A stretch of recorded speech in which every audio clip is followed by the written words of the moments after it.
11 दिसंबर 2025 तर्जुमाने का बिल्लिसान अख्तर अख्तर सानी आरिफ बिल्ला शेखुल हदीस शेखुल उलमा हजरत मौलाना शाह अब्दुल मतीन बिन हुसैन साहिब दामद बरकातुहु मिर बादशाह मार्शिक इज्तिमा अजीम उश्शान इस्लाही बयान बैतुल हक जामे मस्जिद ढालकानगर ढाका।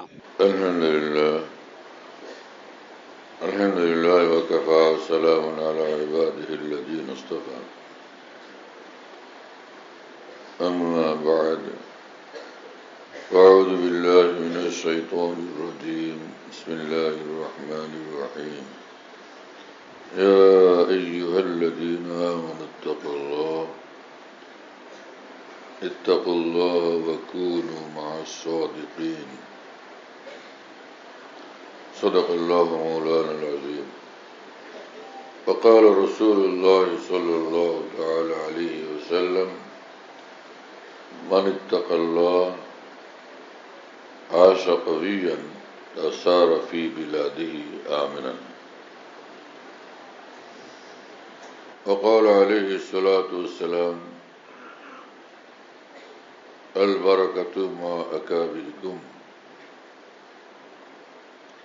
আল্লাহ পাক জল্লে জালালুহু ওয়া মানওয়ালুহু আমাদেরকে মাফ করেন, তাকওয়ার জিন্দেগি দান করেন, দ্বীনের সহি বুঝ নসিব করেন, আকাবের দ্বীনের তালিম তরবিয়ত শিক্ষা দীক্ষার উপরে অটল অবিচল থাকার তৌফিক দান করেন। সব নাফরমানি এবং সব গুমরাহি থেকে আল্লাহ আমাদেরকে হেফাজত করেন। সমস্ত উলামা মাশায়েখ এবং সমস্ত দ্বীনের রাহবর সকল মুসলমানকে হেফাজত করেন। আমার ভাই, আল্লাহকে পাওয়ার জন্য দরকার যে মানুষ গুনাহমুক্ত জিন্দেগি বানায়। গুনাহওয়ালা জিন্দেগি নিয়ে আল্লাহকে পাওয়ার স্বপ্ন দেখা ভুল। নফল আমলের দ্বারা আল্লাহ পাকের নৈকট্য অর্জন হয়। ইশরাক ওয়া মিন তাহাজ্জুদের দ্বারা আল্লাহ পাকের নৈকট্য অর্জন হয়। জিকরুল্লাহ কোরআন তেলাওয়াতের দ্বারা আল্লাহ পাকের নৈকট্য অর্জন হয়।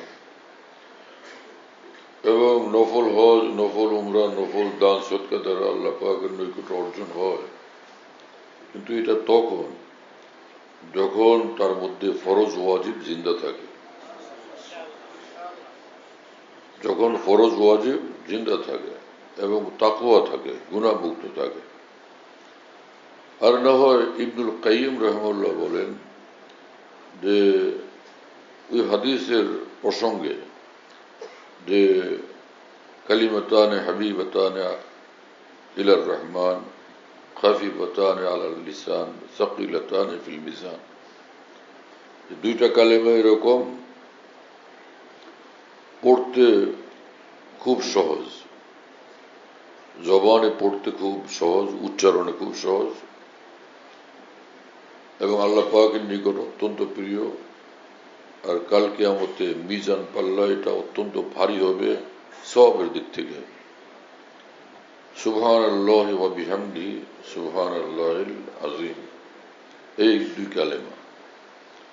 তো তিনি বলেন যে এটা তখন যখন এই মানুষ ফরজ ও ওয়াজিব তার ঠিক আছে এবং গুনাহমুক্ত জিন্দেগি নিয়ে চলে। যত রকমের আমলের ফজিলত বর্ণিত হয়, এই ফজিলত তখন অর্জন হয় যখন তার ফরজ ওয়াজিব গুলো ঠিক থাকে, গুনাহমুক্ত জিন্দেগি নিয়ে সে চলে। তখন এই সকল ফজিলতের ওয়াদা। ফরজ ঠিক নাই, নফল করতেছে সে, তো এরকম হলো যে সে তার লুঙ্গি নাই, মাথায় পাগড়ি বাঁধা। এই পাগড়ির কি ফজিলত হবে? এই পাগড়ির কি ফজিলত হবে? এবারে পরনে লুঙ্গি নেই কিন্তু হাতে তাসবিহ, সুবহানাল্লাহ সুবহানাল্লাহ সুবহানাল্লাহ করতেছে। এক এক দিনে 1 লাখ 2 লাখ 10 লাখ পড়তেছে, ফজিলত হবে? এই উদাহরণ থেকে স্পষ্ট হলো কিনা? এর মানে এই না যে মুসলমান যে নফল আমল করবে না, জিকির আজকার করবে না, করবে, কিন্তু তোমার ফরজ ঠিক করো না। ফরজ আমল তো অনেক বেশি না, নফল আমলের সংখ্যা অনেক বেশি। নফল আমল, মুস্তাহাব আমল অনেক বেশি, কিন্তু ফরজ আমলের সংখ্যা কম। হ্যাঁ, বাপ 10-15 জন না 10-15 হাজার? বাপ তো একজন, তাই না? আর এমনি আরো বাপ তো অনেক, চাচা 10-15-20 জন, 30 জন, 40 জন, 50 জন, 60 জন, যাই থাকুক।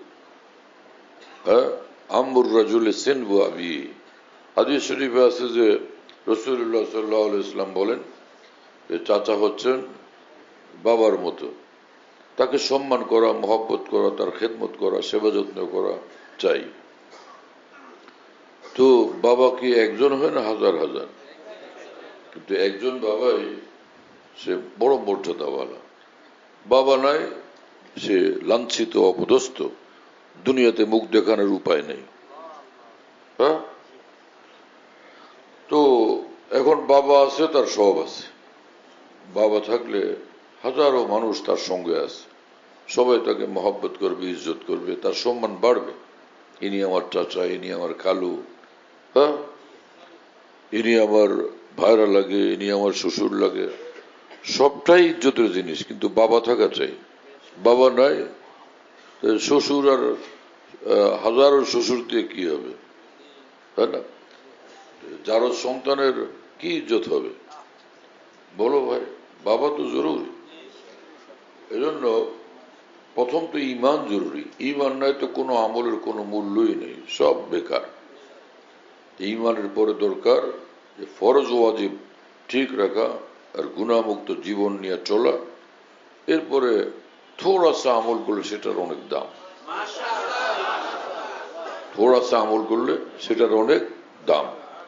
আর নাহলে ফরজ ঠিক নেই, ওয়াজিব ঠিক নেই, তাকওয়া ঠিক নেই, গুনাহমুক্ত জীবন নাই, হাজার হাজার আমল করলে সে হাঁটিয়া ঘোড়ায় চড়িয়া মর্দ হাঁটিয়া চড়িল, কিছু দূর যাইয়া মর্দ রওনা হইল। হ্যাঁ, 1000 মাইল যাওয়ার পরে শোনা গেল যে মাত্র রওনা হয়েছে। এই দশা হবে। কথা বুঝতেছেন প্রিয় বন্ধুরা? খুব বুঝতে হবে এটা। তো একটা মানুষ মাঝে মাঝে আসে, বাসায় আসে, কোনো পরিচিত ছেলে, তো আইসেই বলে যে খালু, খালাম্মার জন্য আনছে, খালাম্মার জন্য নিয়ে আসছে। কতগুলো আনার, এক ব্যাগ আনার, এক ব্যাগ আপেল, হ্যাঁ, এক একটার মধ্যে 10 কেজি, এক ব্যাগ আনার, এক ব্যাগ আপেল, এক ব্যাগ মালটা, দামি দামি জিনিস নিয়ে আসছে, আরেক ব্যাগ চোষাম।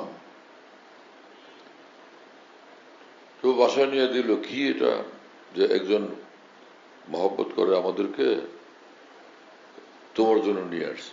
ওহো, আচ্ছা, বহুত মহব্বত করে, ওরও যাইতে দিয়েন না, খাওয়ান লোয়ান, খাওয়ান দাওয়ান যা ছিল ওরে খুব খাওয়াইছে, ঠিক আছে না?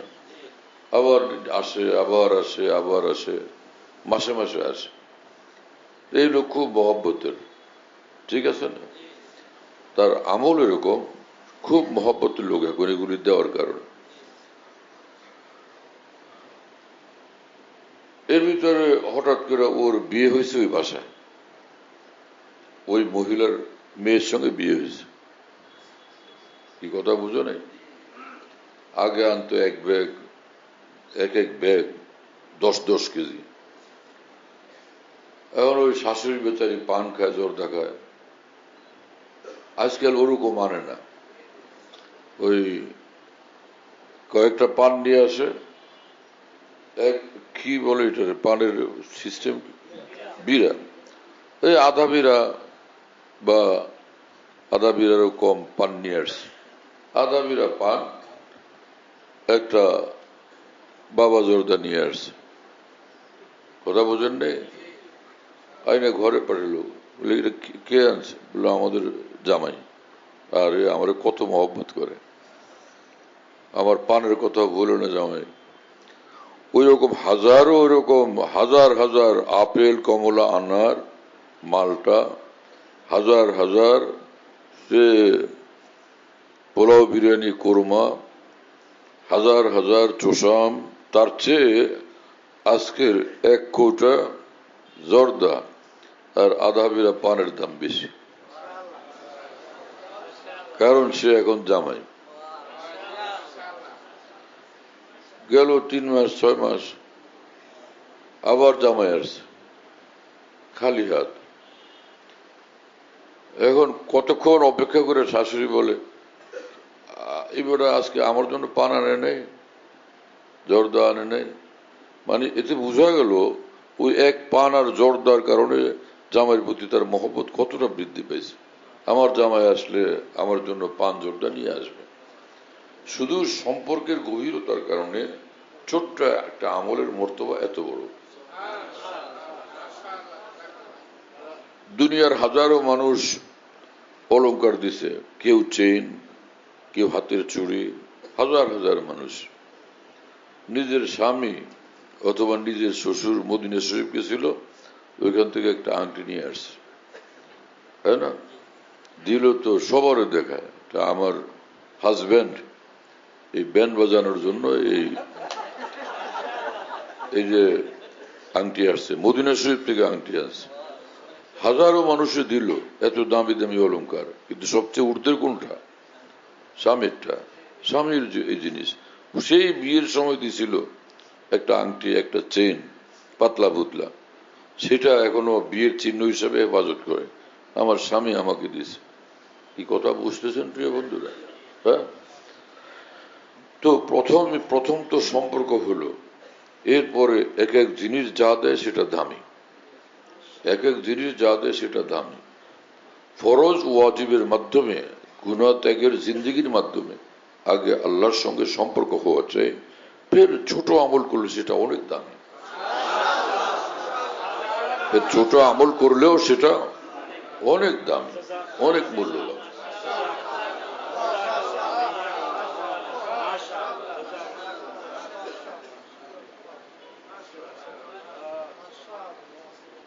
কোন গায়রতওয়ালা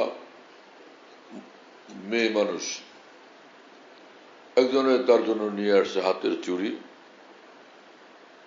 বিন পুরুষ, অন্য কেউ থেকে আসছে, সে খুব গায়রতওয়ালা, আত্মমর্যাদা সম্পন্ন, আত্মশ্লাঘা সম্পন্ন কোন মহিলা, তার জন্য কোন ভিন পুরুষ নিয়ে আসছে গলার চেন, হাতের আংটি, নাকের ফুল, কানের দুল। এখন সে গায়রতওয়ালা মহিলা, সে বলল যে এটা কি? বলল ওই যে আমার বন্ধু মানুষ নিয়ে আসছে। তো ওনারটা আমি পরবো কেন? কানে লাগাবো, নাকে লাগাবো, কানের ফুল দিব, হ্যাঁ, আবার গলায় চেন দিব, এগুলো করবো কেন?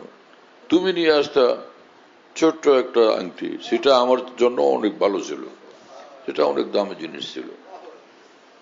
কি কথা বুঝলেন? এর মধ্যে সে তার ছেলে গেছিল মদিনা শরীফ, এই বেচারার পয়সা করে ছিল না, ছোট্ট একটা আংটি নিয়ে আসছে। এখন ওই লোক যে নিয়ে আসলো কানের দুল এবং নাকের ফুল, গলার চেন, হাতের চুড়ি 4টা, একটাও ভালো লাগেনি। সে পরপুরুষ, ভিন্ন মানুষ, আর নিজের ছেলে নিয়ে আসছে মদিনা শরীফ থেকে একটা ছোট্ট আংটি, সেইটাকে মা নিয়ে সে বুকে জড়ায় ধরছে। আমার ছেলে নিয়ে আসছে। আপন জনের ছোট জিনিস এত দামি, আর যে পর তার এত 1 বস্তা স্বর্ণেরও এত দাম নেই। হ্যাঁ, এজন্য প্রথম কাজ হলো মহান রব্বুল আলামিনের আপন হওয়া, ঈমান এবং তাকওয়ার মাধ্যমে। এরপর হাজারো আমল করতে থাকলে, যে ছোট ছোট আমলও যদি করে, একটা করেও করে 1 লাখ, প্রত্যেকটা আমল অনেক দামি হয়। কথা বুঝে আসছে ভাই? এই জন্যই কোন আউলিয়া কেরামের সঙ্গে, আল্লাহ ওয়ালাদের সঙ্গে মোকাবিলা করা যায় না। দমে দমে, মুহূর্তে মুহূর্তে তাদের এক এক আমলের দ্বারা, এক এক জিক্রের দ্বারা, এক এক ফিক্রের দ্বারা, কলবের এক এক মোরাকাবার দ্বারা তারা উঠতে উঠতে থাকেন। মাওলানা জালালউদ্দিন রুমি রহমতুল্লাহ আলাইহি বলেন, আউলিয়াদের রূহ থাকে জমিনে, কিন্তু তাদের সম্পর্ক থাকে আরশে ও আল্লাহর সঙ্গে সর্বদা। থাকেন তারা জমিনে, কিন্তু সর্বদা আরশে ও আল্লাহর সঙ্গে তাদের রূহের সম্পর্ক থাকে। হ্যাঁ, আল্লাহ তাআলা আমাদেরকে আউলিয়া কেরামের আরিফিন উম্মতের কদর করার, মহব্বত করার তৌফিক দান করেন, তাদেরকে খুঁজবার তৌফিক দান করেন। সূর্য এবং চন্দ্র যেরকম কোটি কোটি না, অনুরূপ আউলিয়া উম্মত একদম এই অলিগলিতে সব জায়গায় ছড়ায় থাকেন না। আউলিয়া উম্মতের সংখ্যা কম, কিন্তু রব্বুল আলামিনের হুকুম হলো যে ওয়াত্তাবি সাবিলা মান আনাবা ইলাইয়া, যে একদম আমার হয়ে গেছে, আনাবা ইলাইয়া, যে পুরোপুরি আমার হয়ে গেছে, তুমি তাকে ধরো, তাকে ফলো করো, তাকে অনুসরণ করো। হিম অপর ইল্লা কে বাপর হয় সে তাবে ভিনি কর ফর হয় সে। কামিল কোন আল্লাহর ওলির সঙ্গে তোমার ঈমানের তাকওয়া নিয়ে উড়ো, তাহলে যে পর্যন্ত তিনি উড়বেন, সাথে সাথে তুমিও সে পর্যন্ত উড়ে যাবে। কথা বুঝতেছেন প্রিয় বন্ধু? যেটা কাজ সেটা আমাদের করা চাই। আমাদের উলামায়ে দ্বীন, আমাদের মাশায়েখ উম্মত এবং সে আমাদের রাহবরানে মিল্লত, এদের বিশাল অংশ এই সবকটাই ভুলে গেছেন। খেলাফত পায়া পীর হয়ে যান, মুরিদ করতে শুরু করেন, খেলাফত দিতে শুরু করেন, তারও খলিফা 2-3 হাজার, 5,000, 10,000 হয়ে যায়। খলিফা তো হলো, কিন্তু আমি খলিফাতুল্লাহ হইলাম কিনা? আমার তো খলিফা 10-20 হাজার, কিন্তু আমি খলিফাতুল্লাহ কিনা? ইন্নী জাইলুন ফিল আরদি খলিফা, আল্লাহ পাক যে কথা বলছেন, জমিনে আমার খলিফা আমি সৃষ্টি করব, সেই খলিফাতুল্লাহ ফিল আরদ আমি হলাম কিনা? ইমাম রব্বানী মাওলানা রশিদ আহমদ গঙ্গি রহমুল্লাহকে লেখা হয় খলিফাতুল্লাহ ফিল আরদ। হুজ্জাতুল ইসলাম মাওলানা কাসিম নানতী রহমুল্লাহ খলিফাতুল্লাহ ফিল আরদ। হাজী ইমদাদুল্লাহ মুহাজির মক্কি রহমুল্লাহর নামে লেখা হয় খলিফাতুল্লাহ ফিল আরদ। আল্লামা আনোয়ার শাহ কাশ্মীর রহমুল্লাহর নামের সঙ্গে লেখা হয় খলিফাতুল্লাহ ফিল আরদ। তামাম আইম্মায়ে দ্বীন, আকাবির দ্বীন এক একজন খলিফাতুল্লাহ ফিল আরদ। জমিনে মহান আল্লাহর খলিফা, মহান আল্লাহর প্রতিনিধি, আল্লাহর পক্ষ থেকে তিনি করবেন, বলবেন, দেখাবেন। খলিফাতুল্লাহ কি? তিনি আল্লাহর পক্ষ থেকে আসছেন, তিনি আল্লাহর পক্ষ থেকে আপনাদেরকে বলবেন, আপনাদেরকে আমল করে দেখাবেন, আপনাদেরকে শিক্ষা দিবেন। হ্যাঁ, এবং তার জীবন মহান আল্লাহর গুণাবলীতে একদম রঞ্জিত এবং নূরান্বিত, একদম আলোকিত। এ হলো খলিফাতুল্লাহ ফিল আরদ। মহান আল্লাহর গুণাবলীতে, মহান আল্লাহর এলমে, মহান আল্লাহর এলমের নূরে তিনি আলোকিত। আল্লাহ পাকের সুন্দর সুন্দর গুণাবলীতে তিনি আলোকিত, গুণান্বিত, নূরান্বিত। এই হচ্ছেন খলিফাতুল্লাহ ফিল আরদ। মহান আল্লাহর গুণাবলীর তাজাল্লি যার জীবনকে আলোকিত করে, সে মানুষ যাই বলে সেটা আলো, যাই করেন সেটা আলো। হ্যাঁ, যেদিকে হাঁটেন তার সঙ্গে আলো আর আলো। মোল্লা আলী কারি রহমতুল্লাহ আলী বলেন যে লাউ মাররা ওয়ালিয়্যু মিন আউলিয়াইল্লাহ তাআলা বিবালদাতিন লানালা বারাকাতা মুরুরিহি আহলু তিলকাল বালদা। আল্লাহর কোনো খাঁটি ওলি, কামেল ওলি, হ্যাঁ, তিনি যদি কোনো এলাকা দিয়ে যান, তাহলে এলাকার মানুষ, এলাকার মুসলমানরা সকলে তার সে ঈমানের এবং তার নূরের বরকত পেয়ে যান। লানালা বারাকা মুরুরিহি আহলু তিলকাল বালদা। কোন শহরে যদি কোনো আল্লাহর কামেল ওলি খলিফাতুল্লাহ ফিল আরদ এর আগমন ঘটে, সেই সমগ্র শহরবাসী তার বরকত দ্বারা ধন্য হয়ে যান। হাকিমুল উম্মত মুজাদ্দিদুল মিল্লাত মাওলানা আশরাফ আলী থানভী রহমতুল্লাহ আলাইহি ঢাকায় আসছিলেন, নওয়াব বাড়িতে অবস্থান করছিলেন, নওয়াবদের ঘরে। হ্যাঁ, তো সেটা কত গুরুত্বপূর্ণ, কত মর্যাদার জিনিস। আসছেন তো এক মুজাদ্দিদ, এক ফকিহ, এক মুহাদ্দিস, আকাবের দ্বীনের সচ্চা নায়েব, আকাবের দ্বীনের জিন্দা এবং কামেল নমুনা তিনি। এই মানুষ যখন ঢাকা আসছেন, এত বড় সাহেব নিসবত বলি আল্লাহ, তো ঢাকার অবস্থা কি হয়েছে? হ্যাঁ, সমগ্র ঢাকা একের মতো নূরে ধন্য হয়ে গেছে, বরকতে ধন্য হয়ে গেছে। কথা বুঝতেছেন প্রিয় বন্ধুরা? হ্যাঁ, শেখুল ইসলাম মাওলানা হুসেন আহমদ মাদানী মূলত ঢাকাতে আসছেন, সিলেটে আসছেন। বিশেষভাবে তিনি সিলেটে থাকতেন। সিলেটে গেলেই শেখুল ইসলাম হযরত মাদানীর সুবাস সুগন্ধ অনুভব হয় আত্মায়। হ্যাঁ, আমি বহু বছর আগে যখন প্রথম হবিগঞ্জের বানিয়াচং এলাকাতে গেলাম, যেদিক তাকায় সেদিকেই যে ইমানের আলো, দ্বীনের আলো, সুন্নাহর আলো, তাকওয়ার আলো, আল্লাহর মহব্বতের নূর ছড়ায় আছে। এতটা অন্তরে শান্তি লাগে, আরাম লাগে, এত বেশি ভালো লাগে। তো যেদিক দেখি চতুর্দিকে ওলামা আর ওলামা, ছোট এলাকা, অনেক ওলামা, আলে ওলামা অনেক, দ্বীনদার মানুষের সংখ্যা অনেক বেশি। সকলের মধ্যে আউলিয়া কেরামের প্রভাব, সব মানুষের জীবনে আউলিয়া বুজুর্গানের প্রভাব। আমি ওখানের যারা ওলামায়ে কেরাম, হাজী সাহেবান, তাদের জিজ্ঞেস করলাম, এই এলাকায় এত নূর, এত বরকত কিসের জন্য? বললেন যে হযরত মাদানী এই এলাকায় আসতেন, এখানে ঈদের নামাজ পড়াইতেন। আমরা আল্লাহু আকবার, আজিব।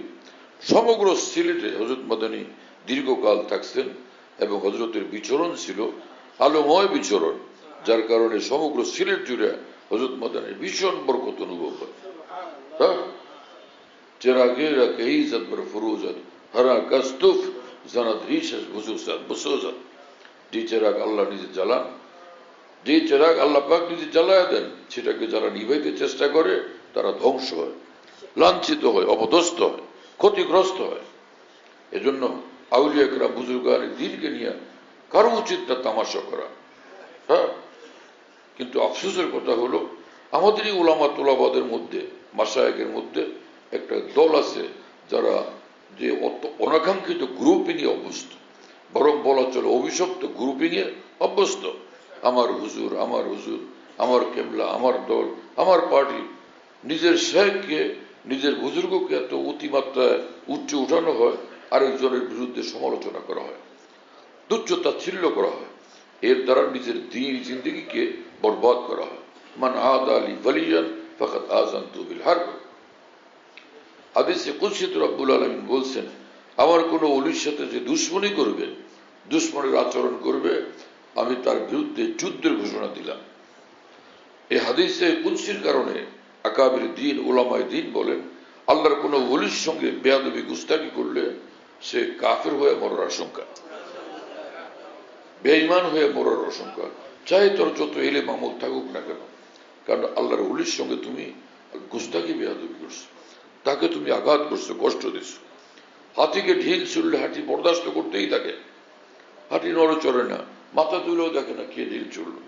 হ্যাঁ, বড় বড় হাতি যেগুলো, ওরে মানুষে ইট মারে, পাথর মারে, ঢিল ছোড়ে, ওদিকে তাকায়ও দেখে না। কিন্তু হাতির বাচ্চার গায়ে আঘাত করলে কোনো রক্ষা নেই। হাতি ওই লোককে ধ্বংস শেষ করবেই করবে, একদম যে কোনো ভাবে ধরে তার পায়ের তলে পিষে ফেলবে তাকে। হ্যাঁ, বুজুর্গান দ্বীন, আউলিয়া উম্মত, হ্যাঁ, তারা বলেন যে অনুরূপ ভাবে আল্লাহ পাকের বিরুদ্ধেও যদি বলো, আল্লাহ পাক সহ্য করতে থাকেন। সারা পৃথিবী আল্লাহর বিরুদ্ধে বললে আল্লাহ পাক সহ্য করতে থাকেন, আল্লাহ পাকের এতে কিছু আসে যায় না। কিন্তু আল্লাহর কোনো ওলির সঙ্গে গোস্তাকি বেয়াদবি করলে, তাকে কষ্ট দিলে আল্লাহ পাক ছাড়েন না। হ্যাঁ, এই দুনিয়াতেই তার শাস্তি হয়, এই দুনিয়াতেই তার শাস্তি নাজিল হয়। কথা বুঝতেছেন প্রিয় বন্ধুরা? এজন্য আউলিয়া উম্মত এবং আকাবির উম্মতের সঙ্গে কশ্চিন কালেও গুস্তাখি বেয়াদবি করতে নাই। আমি আমার শায়েখ রহমতুল্লাহ এর সঙ্গে গেলাম, যিনি এই জমানার নিঃসন্দেহে দ্বিতীয় জালালউদ্দিন রুমি ছিলেন। হ্যাঁ, দ্বিতীয় শামসুদ্দিন তাবরিজি ছিলেন। আমার উস্তাদ, বিখ্যাত আলেমে দ্বীন এবং হাকিমুল উম্মতের সুদীর্ঘ সোহবতপ্রাপ্ত মুফতি শফি সাহেব রহমতুল্লাহর সঙ্গে যার দীর্ঘদিনের স্থায়ী সম্পর্ক ছিল, হযরত মাওলানা আব্দুল মজিদ ঢাকা হুজুর রহমতুল্লাহ আলাইহি, লালবাগ মাদ্রাসার প্রবীণ মুহাদ্দিস ছিলেন আমাদের মহান উস্তাদ।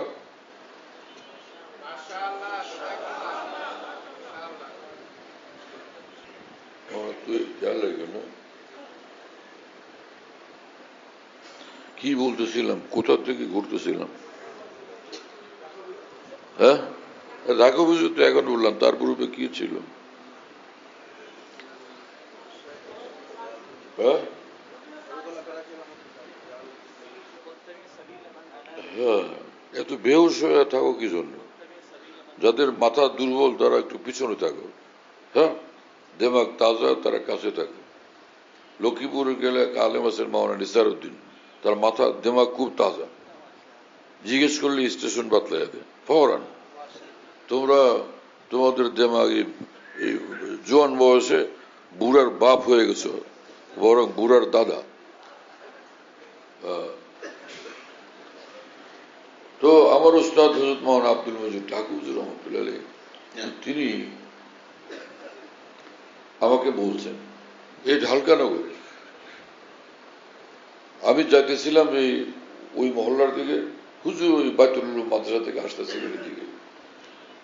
হুজুর খুব আদর স্নেহ করতেন, আমাকে পাইলেই এত মহব্বত করতেন। রাস্তার মধ্যে দুপুরবেলা রোদের মধ্যে হুজুর দাঁড়ায় গেছেন সাইডে, রাস্তার সাইডে। তো হযরতওয়ালার কথাবার্তা শুনাইতেছেন রাস্তার মধ্যে, এক পাশে দাঁড়ায় দাঁড়ায় আজিজ। তখন হুজুর বললেন, আমি জানতাম ঘটনা, তারপরে হুজুর আমাকে বলতেছিলেন বিস্তারিত, যে আমি হাকিমুল উম্মত থানবীর কাছে ছিলাম। হযরত হাকিমুল উম্মতের নিকট থেকে আসার পর আর কারো কাছে আমি বায়াত হইনি।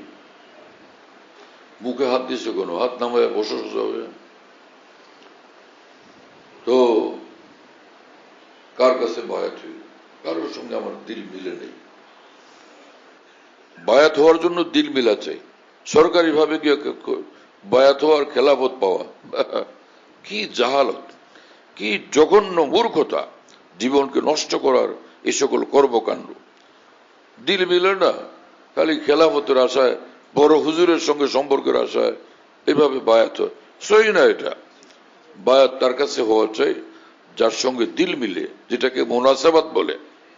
হ্যাঁ, তো হযরত হাকিমুল উম্মত থানবী রহমতুল্লাহ আলাইহি বলেন যে যার সঙ্গে মুনাসাবাত, ছোট ওলি আল্লাহ যদি হয়, তার দ্বারা আল্লাহ পর্যন্ত তুমি উড়ে যাবে। আর যদি মুনাসাবাত নাই, বিশ্বসেরা ওলির সঙ্গেও যদি তুমি সম্পর্ক কায়েম করো, উঠতে পারবে না। কারণ উড়বার জন্য, বেলায়েতে খাস চালাবের জন্য জরুরি যে মুনাসাবাত ওয়ালা, মনের মিলওয়ালা শাইখের সঙ্গে সম্পর্ক করা।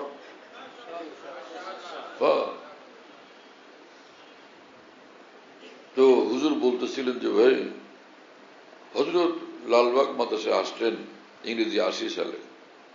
আমি তখন লালবাগ মাদ্রাসার দাওরা হাদিস পড়ি। হুজুর বলেন যে হযরত বয়ানের মধ্যে প্রথমবারই ঘোষণা করলেন, দুনিয়া জালালউদ্দিন রুমি সে খালি নেই হ্যায়, দুনিয়া শামসুদ্দিন তাবরিজি সে খালি নেই হ্যায়। এই পৃথিবীটা এখনো জালালউদ্দিন রুমি থেকে খালি না, শামসুদ্দিন তাবরিজি থেকে খালি না। আমার আত্মা তখনই আওয়াজ দিছে, এই লোকই জালালউদ্দিন রুমি এবং শামসুদ্দিন তাবরিজি। আমি দরখাস্ত লিখলাম যে আমাকে বায়াত করেন, আমাকে বায়াত করেন। আপনি বলছেন দুনিয়া জালালউদ্দিন রুমি থেকে খালি না, শামসুদ্দিন তাবরিজি থেকে খালি না, আপনি রুমি ও তাবরিজি, আমাকে বায়াত করেন। হযরত আমাকে বায়াত করলেন। ঢাকা হুজুর কত বড় মানুষ, দারুন দেওবন্দে সেই জমানার আকাবের দ্বীনের কাছে পড়াশোনা করছেন, হাকিমুল উম্মতের জমানার, হযরত মাদানির জমানার মানুষ তিনি। হ্যাঁ, সেই সময় তিনি হাকিমুল উম্মতের সোহবতে ছিলেন, তার কাছে বায়াত হয়েছেন। তো সেই মানুষ ওই জমানার শ্রেষ্ঠ আকাবের দ্বীনকে দেখছেন, তিনি এত কাল পর্যন্ত ফিল্ড খালি রাখছেন। এরপরে আজকে বায়াত হলেন আমার শেখ রহমতুল্লাহ আলী, হযরত ওয়ালা করাচি রহমতুল্লাহ আলীর হাতে, এবং সেটা নিয়ে তিনি ভীষণ কৃতজ্ঞ, ভীষণ গর্বিত, ভীষণ আনন্দিত, ভীষণভাবে উচ্ছ্বসিত। তো যাদের উপরে আল্লাহ পাকের খাস মেহেরবানি হয় তাদের জীবনটা এমন হয়, শায়েখের সঙ্গে সম্পর্ক করে শায়েখের রং তাদের মধ্যে পয়দা হয়। শায়েখের মতো চাল চলন, কথাবার্তা, আচার আচরণ। হাকিমুল উম্মত থানভী রহমতুল্লাহ আলাইহি বলেন, শায়েখের প্রতি এতটা মহব্বত পয়দা হয় মানুষের, আর শায়েখেরও তার প্রতি এতটা মহব্বত পয়দা হয় যে দুইজনে একাকার হয়ে যায়, নিসবতে ইত্তেহাদি পয়দা হয়ে যায়, একাকার হয়ে যায় দুইজনে। হযরত থানভী বলেন যে এমনকি কোনো কোনো সময় মুরিদের চেহারা একদম শায়েখের চেহারার মতো, অবিকল শায়েখের চেহারার মতোই হয়ে যায়। যেমন যে এক রুটিওয়ালা, রুটির দোকানওয়ালা, যিনি মুজাদ্দিদ আল-ফিসানির শেখ খাজা বাকি বিল্লাহর খেদমত করছিলেন, তিনি এতটা মহব্বতে আপ্লুত হয়ে পড়ছিলেন এই মুরিদের প্রতি যে ওলামায়ে দ্বীন লিখছেন যে, হযরত হাকিমুল উম্মত থানভী লিখছেন যে ওই রুটিওয়ালা একদম তার চেহারা খাজা বাকি বিল্লাহর চেহারার অনুরূপ হয়ে গেছে। দুইজনের মধ্যে কোনো পার্থক্যই ছিল না, দুজনই এক কামরায় ছিলেন আর কেউ ছিল না সেখানে। ওই রুম থেকে বের হয়ে আসার পর কেউ চিনতে পারতেছে না কে খাজা বাকি বিল্লাহ আর কে সে রুটির ব্যবসায়ী, রুটির দোকানদার, রুটিওয়ালা। খাজা বাকি বিল্লাহকে আর রুটিওয়ালাকে কিছু চিনা যাচ্ছিল না। পার্থক্য এতটুকু ছিল, খাজা বাকি বিল্লাহ স্থির আর ওই যে রুটিওয়ালা খালি কাঁপতেছেন, মানে নিজেকে সামাল দিতে পারতেছেন না। খাজা বাকি বিল্লাহর রুহানি ফয়েজের বরকতে এতটা তিনি ফয়েজ প্রাপ্ত, অর্থাৎ ঈমান এতটা ঊর্ধ্বের, আল্লাহর মহব্বতের জোশ ও তুফান এত ঊর্ধ্বের যে যেটাকে তিনি সামাল দেওয়ার সামর্থ্য রাখতেন না। কথা বুঝতেছেন ভাইরা? তো নিজের শায়েখের প্রতি মহব্বতের এই ফায়দা, এই বরকত, হ্যাঁ, এবং যে সকল মানুষের জীবনে শায়েখের ফয়েজ আসে তার পরিচয় হলো সে নিজের শায়েখকে কখনো ভোলে না। কোন মিম্বরে, মেহরাবে, কোন জায়গাতে সে নিজের শায়েখের কথা বলে না।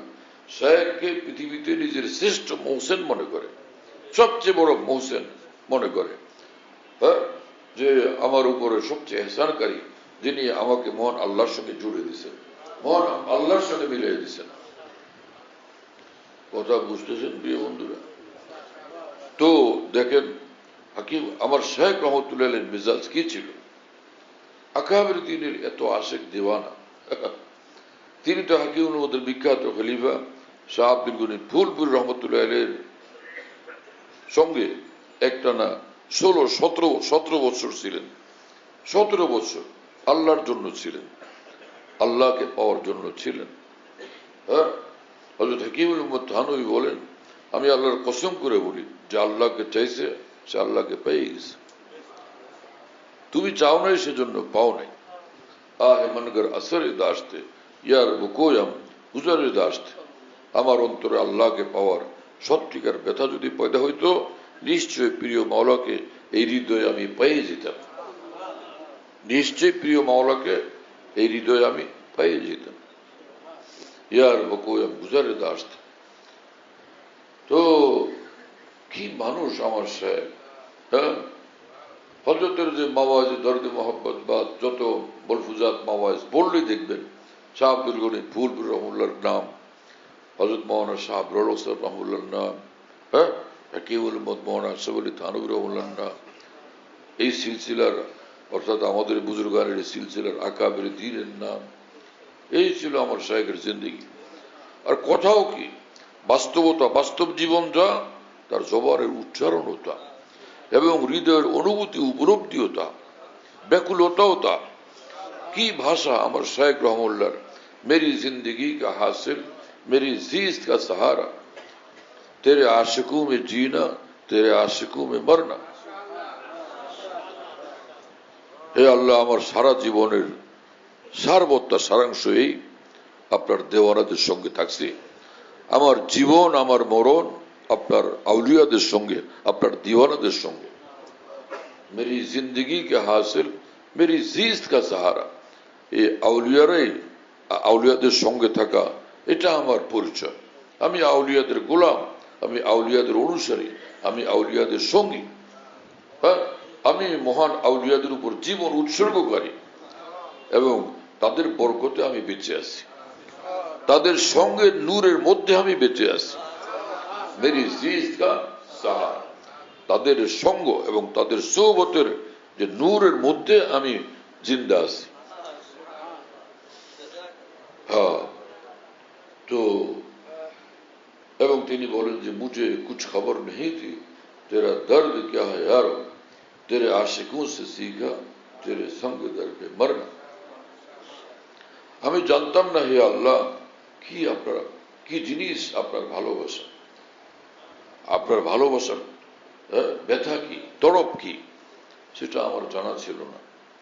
তেরে আশিকোं से सीखा तेरे संग दर पे मरना, আপনার দিওয়ানাদের সঙ্গে থেকে আমি শিখছি কিভাবে আপনাকে ভালোবাসতে হয়, কিভাবে আপনাকে ডাকতে হয়, কিভাবে আপনাকে খুঁজতে হয়, কিভাবে আপনার চৌকাঠে মাথা রাখতে হয়, উৎসর্গ হইতে হয়।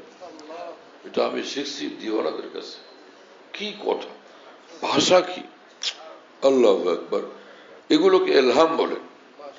মানুষ এরকম কথা বলতে পারে না। যে কথা আল্লাহ বলেন, হ্যাঁ, নবী সেই ভাষায় কথা বলেন, তো দুনিয়া তখন মানতে বাধ্য হয়। আমরা এত বড় সাহিত্যিক, এত বড় কবি সাহিত্যিক, আমরা তো এইরকম ভাষা বলতে পারি না, অথচ আমরা এই ভাষা তো জানি। আমরা তো বিখ্যাত সাহিত্যিক, বিখ্যাত জগৎ সেরা কবি, পারি না কেন? পারিনি এর জন্য এটা আমাদের শক্তি ক্ষমতার ঊর্ধ্বে, লোকের মানুষের ক্ষমতার ঊর্ধ্বে। কাজে এটা অলৌকিক, কাজে এটা অলৌকিক, এটা মৌজেজা। মৌজেজা মানে যেটা মানুষদেরকে আজেজ করে দেয়, মানুষদেরকে যেটার মোকাবেলা করতে অক্ষম, অসমর্থ বানায় দেয়, সেটাকে মৌজেজা বলে। মৌজেজা শব্দের অর্থ যা আজেজ করে দেয়, কেউ এটার মোকাবেলা করতে পারে না। তো নবী রাসূলদেরকে দিলে সেটার নাম মৌজেজা। নবীদের যারা সাচ্চা অনুসারী আউলিয়া, তাদেরকে সেই একই জিনিস দিলে সেটার নাম এলহাম, সেটার নাম এলহাম, সেটার নাম কারামত। কথা বুঝতেছেন? তো কারামত, আউলিয়াদের কারামত খালি ঘটনা বলি না, আউলিয়াদের এলমও কারামত। আউলিয়াদের তাদের বড় কারামত তো আউলিয়া কেরামের এলম, আউলিয়া কেরামের এলহামাত, এলহামাত এলমি, এবং সে আউলিয়া কেরামের তাবিরাত, তাদের উচ্চারণ, তাদের বিবরণ, তাদের বাগধারা, হ্যাঁ, এগুলো সব কারামত, তাদের কারামত। ওই রকম কথা মানুষে বলতে পারে না। রাসূলুল্লাহ সাল্লাল্লাহু আলাইহি ওয়াসাল্লাম স্বয়ং রাসূল সাল্লাল্লাহু আলাইহি ওয়াসাল্লাম বলছেন, ইন্না মিনাল বায়ানি লাসিরা, আল্লাহ পাকের কোন কোন বান্দার কথা জাদুর মতো আসর করে, জাদুর মতো ক্রিয়া করে। হাদিস শরীফের কথা এটা। আর মাওলানা জালালউদ্দিন রুমি রাহিমাহুল্লাহ সেটার ব্যাখ্যা দিয়েছেন, মাহিয়ানে কারে দরিয়ায়ে জালাল। আল্লাহ পাকের আউলিয়া কেরাম, আল্লাহ পাকের অসীম নূরের দরিয়ার মাছ তারা। দরিয়ার মাছ যেরকম গভীর পানিতে ডুবে থাকে, আউলিয়া কেরাম গভীর নূরের মধ্যে, নূরের সমুদ্রের মধ্যে ডুবে থাকেন। মাহিয়ানে কারে দরিয়ায়ে জালাল, বাহরে শাহ আমুক তাসিরে আলাল। এই দরিয়ার মধ্যে যারা বসবাস করেন তারা সব জাদুওয়ালা, সব জাদুওয়ালা। আমুক তাসিরে আলাল, তারা সব জাদু দ্বারা দীক্ষিত হন, সব জাদু দ্বারা দীক্ষিত। এক জাদু তো হারাম জাদু, এটা হালাল জাদু, যেটা আল্লাহর তরফ থেকে আসে।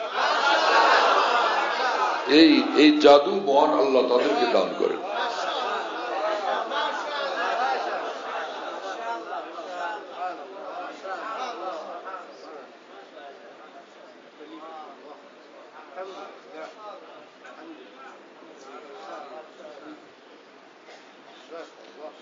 এই জন্য আউলিয়া কেরাম সত্যিকার খাঁটি আউলিয়া, যারা আল্লাহর সঙ্গে নিবিড় সম্পর্ক, গভীর বন্ধন বলে, তো তারা যখন কথা বলে তো তাদের জবানে আল্লাহ পাক কথা বলেন, এলহামের ভাষায় কথা বলেন, এলহামের ভাষায় কথা বলেন। যে মোল্লা আলী কারি রহমতুল্লাহ লিখছেন যে নবী যখন কথা বলেন নবীর জবানে রব্বুল আলামিন কথা বলেন, সাহাবী তাবী তাবে তাবী যখন কথা বলেন তো সাহাবী তাবে তাবে তাবির জবানে রব্বুল আলামিন কথা বলেন। হ্যাঁ, কি কথা এসব, আজিব মোহাম্মদ খলিফাতুল্লাহ তারা, আল্লাহর খলিফা, আল্লাহর নায়েব তারা জমিন। এজন্য আল্লাহ নিজে কথা বললে তো মানুষ এটা সহ্য করতে পারবে না, সবগুলো মরবে একদিনে, সারা পৃথিবী সাফ হয়ে যাবে একদিনে, আল্লাহর কথার তাসির সহ্য করতে পারবে না। হ্যাঁ, হাদিস শরীফে আছে রাসূল আকরাম সাল্লাল্লাহু তাআলা আলাইহি ওয়াসাল্লাম বলেন, ওহী যখন জিবরিল আমিন নিয়ে আসতেন তো আল্লাহ পাক জাল্লা জালালুহু ওয়া মান্নাহু ইন্নাল্লাহ ইযা তাকাল্লামা বিল ওয়াহী, যে যখন নাকি রব্বুল আলামিন ওহীর মাধ্যমে কালাম করতেন, কথা বলতেন, তো আসমানের ফেরেশতারা বেহুশ হয়ে যেতেন, সব ফেরেশতারা বেহুশ হয়ে যেতেন, লম্বা সময় পর্যন্ত তারা হুঁশে আসতেন না। পরে যখন তারা হুঁশে আসতেন তো জিবরিল আমিন তাদের আগে হুঁশে আসতেন, তো তখন ফেরেশতারা বলতেন জিবরিল আমিনকে, মাযা ক্বালা রাব্বুনা, আমাদের আল্লাহ কি বললেন, আমরা তো বেহুশ হয়ে গেছিলাম। জিবরিল আমিন বলে ক্বালা আল হক, হ্যাঁ, যা হক যা বলছেন হক বলছেন। তো কি ভারী ভারী সব, হ্যাঁ, যে আমাদের ক্বালা রাব্বুনা আল হক, যা বলছেন হক বলছেন, সব হক বলছেন, সব হক বলছেন। রব্বানা আরিনাল হাক্কা হাক্কা ওয়ারজুকনা ইত্তিবা। হ্যাঁ, এজন্য আমাদের দোয়া শিক্ষা দিয়েছেন যে বলো, হে আল্লাহ আমাদেরকে হক দেখান এবং বাতিলকে বাতিল দেখান, হককে হক দেখান, বাতিলকে বাতিল দেখান। হক সে জিনিস যেটা ওহীর আওয়াজ, হক সে জিনিস সেটা যেটা ওহীর আওয়াজ, কথা বুঝতেছেন? হ্যাঁ, যেটা এলহামের আওয়াজ সেটা হক। লোকেরা খামোখায় ঝগড়া করে, বহস করে, কোন এলেম কোনটা উপরে কোনটা তলে। আরে হক যেটা সেটা হক, কিসের তুমি বহস করো? হ্যাঁ, এটা আকলের কাম এই জিনিস বুঝা। মৌলানা জালালউদ্দিন রুমি রহমতুল্লাহ আলাইহি বলেন, আজ বুদাম আকলে দুরান দেশরা বাদাজিন দিওয়ানা সাজাম কেশরা। আমার এই আকলের দৌড়, বুদ্ধি জ্ঞান বিবেকের দৌড় আমি বহুত দেখছি, পরে দেখলাম যে না, এটা যারা আগে বাড়া যাচ্ছে না, তো ফের আমি শামসুদ্দিন তাবরিজির অধীনে নিজেকে আল্লাহর দিওয়ানা বানানোর সিদ্ধান্ত নিয়ে নিয়েছি। এখন আলহামদুলিল্লাহ তার সঙ্গে উঠতেছি, এখন তার সঙ্গে উঠতেছি। মৌলভী হারগেজ নাসুদ মাওলায় রুম তা গোলাম শামসে তাবরিজি নাসুদ। জালালউদ্দিন রুমি ততক্ষণ পর্যন্ত সমগ্র রোমবাসীর, সমগ্র পৃথিবীবাসীর এই পরম প্রিয় এবং শ্রদ্ধেয় জন হন নাই ততক্ষণ না তিনি শামসুদ্দিন তাবরিজির সাচ্চা দিওয়ানা হয়েছেন। গোলামের শামসু তাবরিজি মানে শামসু তাবরিজির সাচ্চা দেওয়ানা, সাচ্চা অনুসারী। তো যাদের উপরে শায়েখের ফয়েজ বরকত হয়, এটা আলামত, তাদের একটা আলামত লাজিমি, তাদের জীবনের একটা অবিচ্ছেদ্য বিষয়, হ্যাঁ, অবিচ্ছিন্ন বৈশিষ্ট্য, সেটা হলো যে তারা, তাদের মধ্যে শায়েখের রং পাওয়া যাবে, শায়েখের কথা, শায়েখের আওয়াজ, শায়েখের বাণী, শায়েখের মলফুজাত মাওয়াজ, ওইটাই নিজের শাহসাব এবং শাইখুল ইসলাম। শায়েখ নিজের শায়েখের কথা বলার তৌফিকই হচ্ছে না, এটা আলামত যে এই লোক শায়েখ থেকে ফয়েজ প্রাপ্ত না। কথা বুঝতেছেন প্রিয় বন্ধুরা? তা আমার শায়েখ রহমুল্লাহ হযরত হাকিমুল উম্মত থানভী রহমুল্লাহর একদম দেওয়ানা ছিলেন, একদম আজিব। হ্যাঁ, তো আমার শায়েখ রহমতুল্লাহের সঙ্গে করাচি থেকে গেলাম লাহোর, করাচি থেকে গেলাম কোথায়, পাঞ্জাবের রহিমিয়ার খান, সেখান থেকে গেলাম লাহোর। লাহোর যে হজরতের খানকা, লাহোর চিড়িয়াখানার অপোজিটে একদম নিকটে, এই খানকার পাশে একটা মসজিদ, যার নাম হলো, ওখানে লেখা আছে এইভাবে, মসজিদ জামিয়া কুদসিয়া। তারা এইভাবে লেখে, আমাদের দেশের মতো না, জামে মসজিদ না, তারা লেখে কিরকম দেখো, মসজিদ জামিয়া কুদসিয়া। তো ওই মসজিদে, খানকার পাশে মসজিদ, একজন আলেম আসছেন এবং বললেন, তিনি হচ্ছেন হযরত মাওলানা ইদ্রিস আনসারী রহমতুল্লাহ আলাইহি, বহুত কিতাবাদের লেখক, বহুত বড় বুজুর্গ, তিনি বহুত বড় বুজুর্গ। তার সঙ্গে সাক্ষাৎ করতে গেছিলেন আমার শায়েখ রহমতুল্লাহ, যেখানে হযরত মাওলানা ইদ্রিস আনসারী রহমুল্লাহ, মাওলানা ইদ্রিস আনসারী রহমুল্লাহ আমরাও সাথে ছিলাম। হ্যাঁ, আজিব ভাই, কি মজা সেখানে, কত কথা, কত বিষয়। সেখানে গেলে সে কেনু কেনু আছে না, কেনু গাছ একদম ওই যে ওনার খানকার মদ্যপান চত্বরে অনেক কেনু গাছ। যে একটা রাস্তা দিয়ে ওই এই পাশ থেকে ওই পাশে যাওয়া হচ্ছে, এই বিল্ডিং থেকে সে বিল্ডিং, মদ্যপানে রাস্তা, রাস্তার দুই পাশে কেনু গাছ। হজরত মাওলানা ইদ্রিস আনসারী রহমাতুল্লাহ বললেন যে হজরত আপনার হাত দিয়ে গাছের থেকে একটা কেনু নেন না। আমি দেখি একটু কি মহব্বত আউলিয়াদের সঙ্গে। হ্যাঁ, এইসব আউলিয়া যে একজন আরেকজনের বিরুদ্ধে দিনরাত ফাসাদে লিপ্ত, হিংসায় লিপ্ত, ঝগড়ায় লিপ্ত, শত্রুতায় লিপ্ত। একজন আরেকজনকে দেখলে আজকে উঠতে হয়, না জানি আমার বিরুদ্ধে কোন ষড়যন্ত্র করে, আমার 13টা বাজানোর কোন ফন্দি ফিকির আছে। এসব আউলিয়াদের কর্মকীর্তি। হ্যাঁ, হিংসায় আত্মা ডুবা, হিংসার মলিনতায় আত্মা এরকম যার ডুবা, তাকে বলে আউলিয়া। আল্লাহ আমাদেরকে এই জাহালত থেকে, এই ফাসাদ থেকে, ক্যান্সার থেকে মুক্ত করেন, পবিত্র করেন। তো ওই হযরত মাওলানা ইদ্রিস আনসারী রাহিমাহুল্লাহ বললেন, এই মসজিদ জামিয়া কুদসিয়াতে হাকিমুল উম্মত থানভী আসছিলেন। হযরত এখানে বয়ান করছেন। হযরত যখন জুতা খুললেন, পায়ের জুতা খুললেন, আমি আগায় গিয়েই জুতাগুলো তুলে হাতে নিলাম। হযরত আমার দিকে তাকাইলেন, আমি বুঝতে পারছি অপরিচিত কেউ জুতা নিল কিনা। পরে আবার খোঁজাখুঁজির পেরেশানি। হাকিমুল উম্মত উসুলের উপরে চলতেন, এই যে পাগলামি সাগলামি এগুলো বরদাস্ত করতেন না। হাঁটাই যায় রাস্তা দিয়ে, লোকেরা খালি ডান দিক থেকে মুসাফা করে, বাম দিক থেকে মুসাফা করে। একটা লোক হাঁটে যাইতেছে, মুসাফা করা মুস্তাহাব, আর তাকে কষ্ট দেওয়া তো হারাম। তার হাঁটার গতি তুমি থামাই দিতেছ। কি আসমান থেকে তুমি নেমে আসছো, তোমার জন্য তাকে থামতে হবে মুসাফা করার জন্য। এগুলো শূন্য তরিকা এটা। হ্যাঁ, হাইটে যেতেছে একজন, তাকে কষ্ট দিতেছ। এক লোকের ডান হাত বন্ধ, বাম হাত বন্ধ, উনি মুসাফা করবে, পরে মুসাফা করতে না পারে, পরে ওই যে হাতের কবজি এটা দিয়ে ডলাডলি করে। জাহালতের কোন সীমা আছে? হ্যাঁ, এই আলেম তালবিলমের মধ্যে, আলেম তালবিলমের নামের বহু লোক এই সকল কর্মকাণ্ডে লিপ্ত আজকে। কেন? আসতাব আকাবের তর্জের উপরে দিনের চর্চা নাই, নিজের খেয়ালের দিন, নিজের জজবার দিন, নিজেদের আবিষ্কৃত দিন বৈশা বৈশা জল্পনা কল্পনা করে দিন আবিষ্কার করা হয়। হ্যাঁ, আর লোকেরা এক একজন বলতে থাকে বড় স্বার্থের জন্য ছোট স্বার্থ কুরবানি দিতে হবে। যে ইসলামের যতগুলো আমল আছে, প্রতিটি এক একটা আমল, ছোট ছোট, বড় বড়, মধ্যম, সবগুলোর সমষ্টি দিন ইসলাম। বলে এটা ছোট, সেটা ছোট, সেটা ছোট, দাড়ি এরকম ছোট, বলে আপনারা ছোট জিনিস নিয়ে ঝামেলা করেন, বড় স্বার্থে সবকিছু, বড় স্বার্থে ছোট জিনিসকে খেয়ালে রাখতে নাই, ছোট জিনিসের প্রতি খেয়াল দিতে নেই, ওটা বিসর্জন দেওয়া যায়। কি কথা বুঝেন নাই? তার মানে দাড়ি লাগবে না। হ্যাঁ, আপনি হাত উঠেছেন যে তাকবীর তাহরিমা সুন্নত মোতাবেক হয় না, বলো না যে আপনারা এইভাবে ঝামেলা করেন, ছোট ছোট জিনিস নিয়ে আপনারা ঝামেলা করেন, যা আপনার মোজ বড়, আপনারা ছোট জিনিস নিয়ে ঝামেলা করেন। দাড়ি এটা ছোট জিনিস, মোজ সুন্নত মোতাবেক রাখা ছোট জিনিস। আপনার পায়জামা টাকলুন নিচে, কোর্তা টাকলুন নিচে তো হারাম, চাইরও মজাবে হারাম হাদিস শরীফের আলোকে। এই ছোট ছোট জিনিস নিয়ে আপনারা খেয়াল করেন, বড় স্বার্থে এগুলোর প্রতি খেয়াল করতে নেই। তো কম্বলের লোম বাঁচলে পরে কম্বল থাকবে? হ্যাঁ, এত লোম বাঁচা শুরু করছো, ইসলামই তো থাকবে না। তো তোমরা কিসের দিনদার?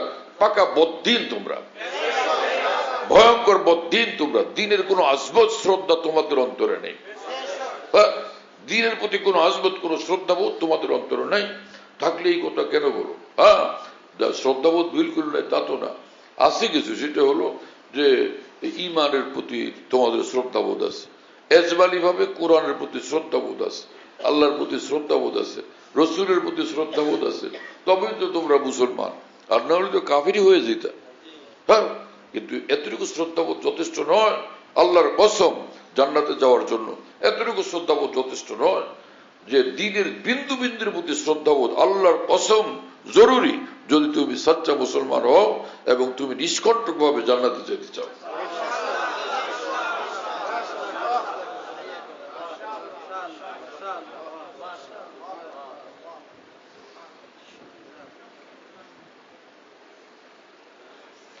আমার শায়েখ রহমুল্লাহ যখন জানলেন এই মসজিদ হাকিমুল মুতাহানবী আসছেন, আল্লাহু আকবার, আজব মানুষ। তার মানে মহব্বতের একটা জোশ, একটা কাইফিয়ত বর্ণনা করতেছি। এটাই যে অনুসরণ করতে হবে, এটার ব্যতিক্রম করা যাবেই না এই কথা নয়। হ্যাঁ, হযরত ওয়ালা বললেন যে হাকিমুল মুতাহানবী এই মসজিদে আসছেন, আমি এই মসজিদে প্রতিদিন বয়ান করব, আমি লাহোরের আর কোথাও যাব না, যার খুশি সব এখানে আসে, আমি আর কোথাও যাব না। মহব্বতের রং দেখো, মহব্বতের রং। এরপরে এর পূর্বের ঘটনা, এর পরের বা পূর্বের ঘটনা, হযরত ওয়ালা গেলেন তখনকার বার্মা, এখনকার মিয়ানমারের এই কি এটা যেখানে মুসলমান বেশি,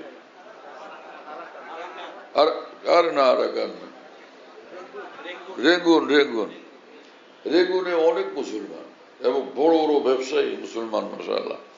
রেঙ্গুন গেছেন, ওখানে বড় এক আলেম দ্বীন, বড় মুহাদ্দিস ছিলেন হযরত মাওলানা হেদায়েতুল্লাহ সাহেব রহমতুল্লাহ আলাইহি।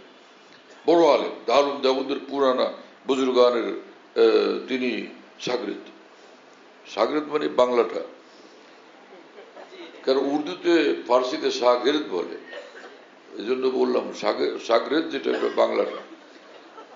তো উনি বললেন যে হাকিমুল মুতাহানবী রহমাতুল্লাহ এখানে আসছেন, এই মসজিদে হযরত বয়ান করছেন। ওখানে হযরতের বয়ান ছিল, হযরত ওয়ালা ঘোষণা করলেন আমার প্রতিদিন এখানে আমার বয়ান হবে, যার খুশি আসো না আসো, আমি আর কোথাও যাব না। হযরত ওখানেই থাকছেন, প্রতিদিন ওখানে বয়ান করছেন। কি বিস্ময়কর মহব্বত হযরত ওয়ালা রহমুল্লাহ, কি কথা বুঝতেছেন? তো আমি বললাম যে এটা শায়েখের মহব্বতের প্রতি, নিজের আকাবের বুজুর্গানের মহব্বতের তীব্রতা কিরকম হয় সেটা দেখালাম। কিন্তু এটা আমি বলছিলাম যে হযরতের এক হাল, এটাই যে করতে হবে, ব্যতিক্রম করা যাবে না এমনটা নয়, এটা তার মহব্বতের রং। সাহাবায়ে কেরাম রাদিয়াল্লাহু তাআলা আনহুম মদিনা শরীফে ছিলেন, রাসূলুল্লাহ সাল্লাল্লাহু আলাইহি ওয়াসাল্লামের দুনিয়ার থেকে তাশরীফ নিয়ে যাওয়ার পরে সাহাবায়ে কেরাম কি সব মদিনায় বসেছিলেন? সারা পৃথিবীতে ছড়ায় পড়ছেন। হ্যাঁ, বড় বড় সাহাবায়ে কেরাম তারা ইরাকে আসছেন এবং কুফাতে বড় বড় সাহাবারা, একদম বিশ্ব সেরা বড় ফকিহ যারা সাহাবা, তারা ওই কুফাতে ছিলেন। ওমরে ফারুক রাদিয়াল্লাহু আনহু এই জন্য বলতেন কুফা তো জমজমাতুল আরব, কুফা হলো সমগ্র আরব দুনিয়ার মাথা, কুফা হলো সমস্ত আরব দুনিয়ার মাথা, সব বড় মাথা ওখানে গিয়ে একত্রিত হয়েছে। কি কথা বুঝতেছেন প্রিয় বন্ধুরা? তো দ্বীনের প্রয়োজনে পৃথিবীর দিক দিগন্তে ছড়ায়তে পড়তে হবে ওলামায়ে দ্বীনকে এবং আউলিয়া উম্মতকে, সেজন্য বিষয়টার একটু ব্যাখ্যা করলাম।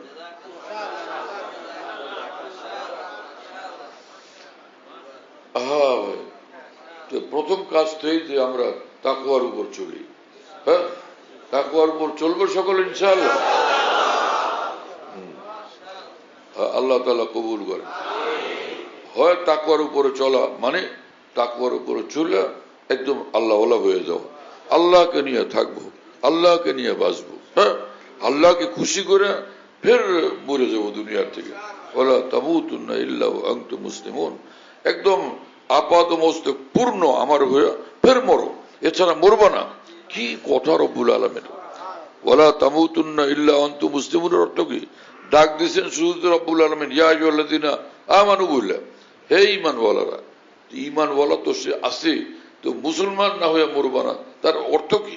তার মানে ঈমানের ভিতরে যে ঈমান, আমার সঙ্গে ভালোবাসার যেটা মূল বন্ধন তোমার ঈমান, সেই ভালোবাসার মূল বন্ধন ঈমান, সেই ঈমানের দাবি মোতাবেক জীবনের সর্বক্ষেত্রে চূড়ান্তভাবে, পূর্ণাঙ্গভাবে, সামগ্রিক জীবনে আমার সে ভালোবাসাকে প্রতিফলিত করে একদম আমার হয়ে গেছে এটা দেখা ফের মরে যাও।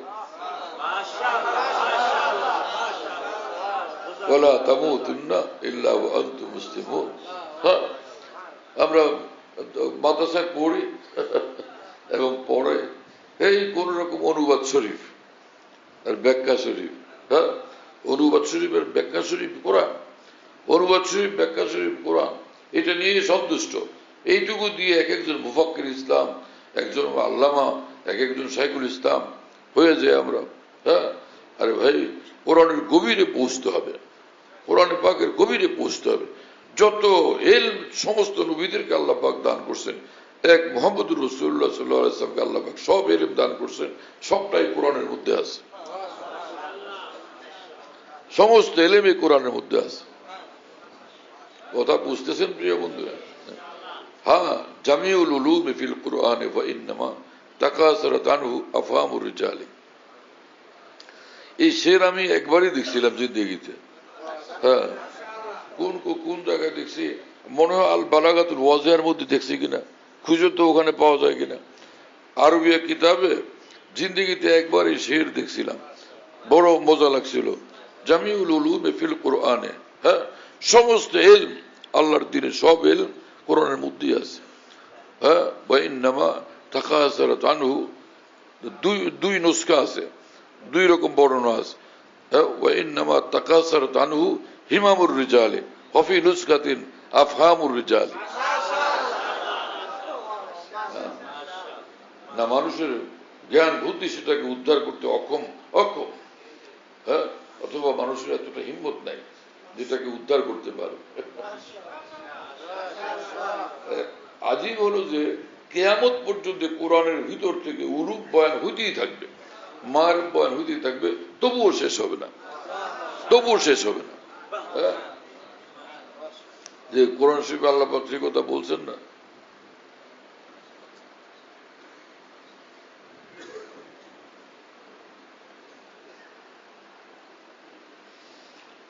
হ্যাঁ, যে আমি যদি সমগ্র পৃথিবী যত সাগর নদী সব যদি কালি হয় আর গাছপালা সব কলম হয়, এরপরে আরো গুণে গুণে এটা বাড়তে থাকে, বেশুমার কলম আর বেশুমার সাগর নদী হলো।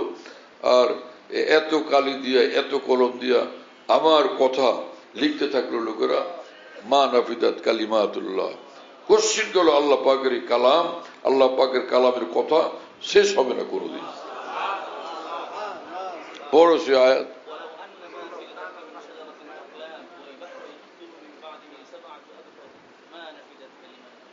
মা নাফিদাত কালিমাতুল্লাহ।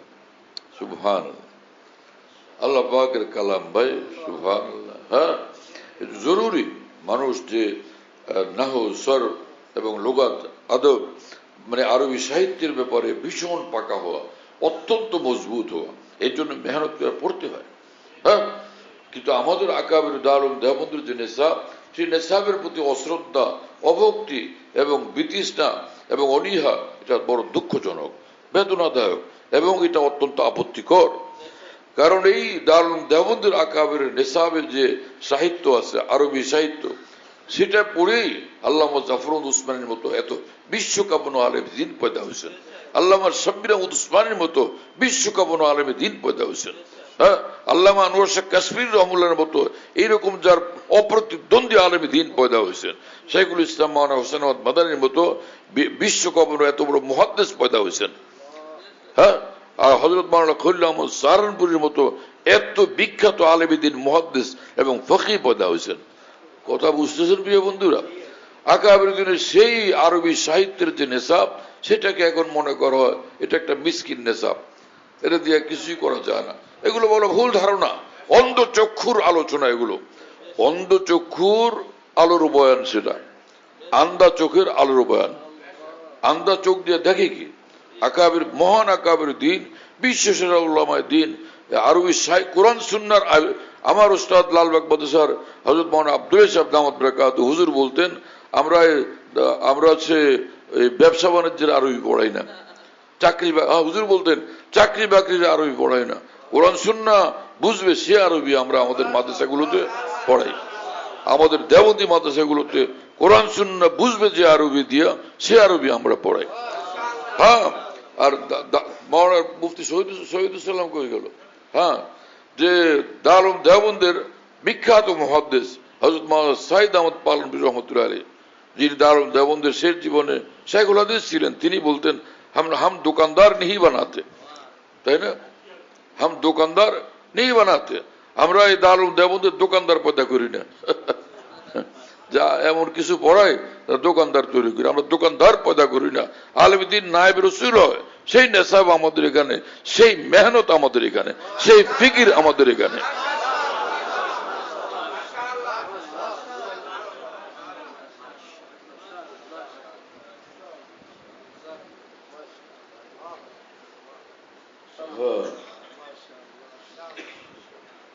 আল্লাহ, সারা দেশে সফর করি, কোথাও সেরকম এখনো শীত জোরদার ভাবে নামছে বলে দেখা যায় না। হ্যাঁ, পত্রিকা দেখি যে পঞ্চগড়, আপনার কি নাম, হ্যাঁ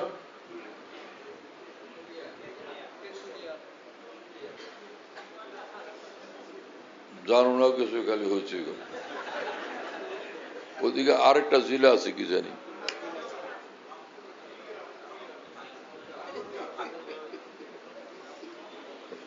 যাই হোক ওই পঞ্চগড়ের ওইদিকে, ওর সঙ্গে আরেকটা জেলারও নাম আছে।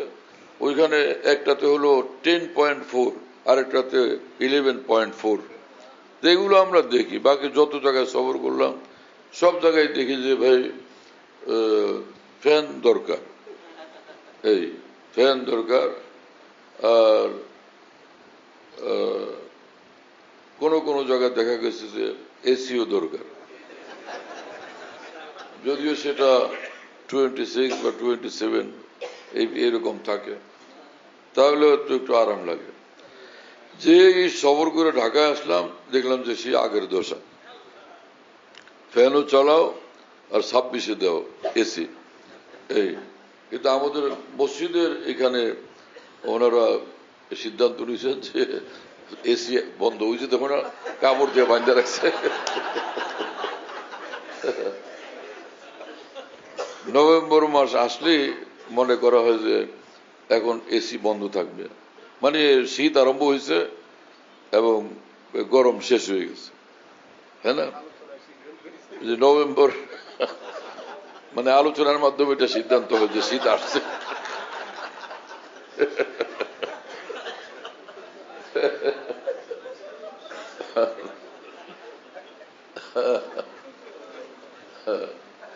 লোকেরা জিজ্ঞেস করে যে ভাই ভোট কারে দেওয়া?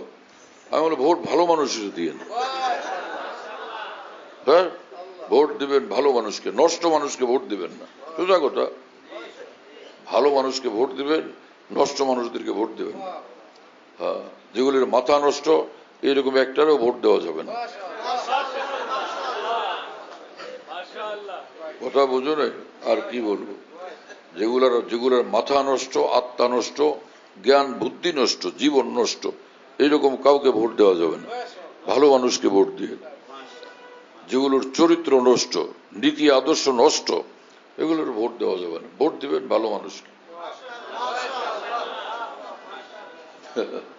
যারা আমার কাছে ব্যাখ্যা আছে, হ্যাঁ কয়েক কিসিম বানাইছি কারে কারে ভোট দেওয়া যায়। কেউ জানতে চাইলে আয়সা আমার কাছে জিজ্ঞেস করবেন, বসবেন। ভালো মানুষকে ভোট দেওয়া চাই, যাদের দ্বারা দেশের কল্যাণ হবে, দিন ইমান এবং মুসলমানদের হেফাজত হবে, হ্যাঁ দেশের উন্নতি অগ্রগতি হবে, তাই না? এবং দিন ইসলামের ক্ষতি হবে না, দিন ইসলামের ক্ষতি হবে না, ইসলামের ক্ষতি হবে না, ওলামায় হকের ওলামায় দিনের ক্ষতি হবে না, এরকম লোকদেরকে ভোট দেওয়া চাই। আর যেখানে এরকম মানুষ যে এই লোক ফেলই করবে, কোনোভাবে পাস করবে না, ওই লোকের ভোট দিতে নেই। কারণ ভোট দেওয়ার উদ্দেশ্য হলে ওই লোক গিয়ে সংসদে প্রতিনিধিত্ব করবে। ও ওটা প্রতিনিধিত্ব করবে কি? ও তো ডুববে, এটা চূড়ান্ত। ও তো ওখানে যাইতেই পারবে না। প্রতিনিধিত্ব করতে পারবে না, এটা ফাইনাল। প্রতিনিধি করার অযোগ্য, তো অযোগ্যকে কেন ভোট দিবা? হ্যাঁ, এক লোক দস্তখত করে দিতে হবে, এক লোকে দস্তখত করবে, পরে দেখা গেল তার চোখের আলোই নেই, আন্দা। তা আন্দায় দস্তখত করবে কেমনে? তুমি যে ওখানে গিয়ে কিছু করবা, তুমি তো প্রতিনিধি হওয়ার যোগ্যতাই নেই, তোমার ভোট দিবে না, ফেল করবে, এটা একদম আরামসে বলা যায়। একদম সূরা ইয়াসিনের খতম করে বলে দেওয়া যায় যে এই লোক ফেল করবে। দোয়া ইউনূসের খতম পুরা শেষ করে পরে হুজুর বলেন, এখন বলেন না আলহামদুলিল্লাহ সে ফেল করবে, এটা ফাইনাল। যে ফেল করবে সে প্রতিনিধি হওয়ার অযোগ্য, এজন্য তাকে ভোট দেওয়ার কোনো প্রশ্নই উঠে না। যারা ফেল করবে তাদেরকে ভোট না দেওয়া। তাহলে ওখানে কি করা, সেখানে তুলনামূলক যে কম ক্ষতিকর তাকে ভোট দেওয়া। অন্যদের মধ্যে যারা ভালো আছে তো তাকে ভোট দাও, বাস কত। হয় সে দেশের এবং দিনের পক্ষে তার দ্বারা কোনো ফায়দা এবং উপকার হবে, কমপক্ষে ক্ষতি হবে না, অথবা কম ক্ষতি হবে, তো সেটা চিন্তা করতে হবে। সেটার উসুল কোথায় আছে, সেটার উসুল ইসলামে আছে। ইজাব তুলিতা বিবালিয়াতাইনে ফাখতার আহওয়ানাহুমা। একসঙ্গে দুইটা দিনের খেলাফ দুইটা কাজের যে কোনো একটা করতে হয়, এরকম অবস্থা যদি দাঁড়ায়, তো সেক্ষেত্রে যেটা কম মানে মানে কম ক্ষতিকর সেটা তুমি করো। যেমন একটা লোকের একজনে ধরলো এক জায়গায় অন্ধকারের মধ্যে, হয় শুয়োরের গোশত খাবি, এই যে এক প্লেট আছে, আর নয় যে আমি পেশাব করলাম এক বোতল, এটা খাবি, আর না হলে তোর এখন মেরে ফেলবো। তো জীবন রক্ষার স্বার্থে হারাম তো দুটোটাই। একটা তো এখন খাওয়ার অনুমতি আছে শরীয়তে।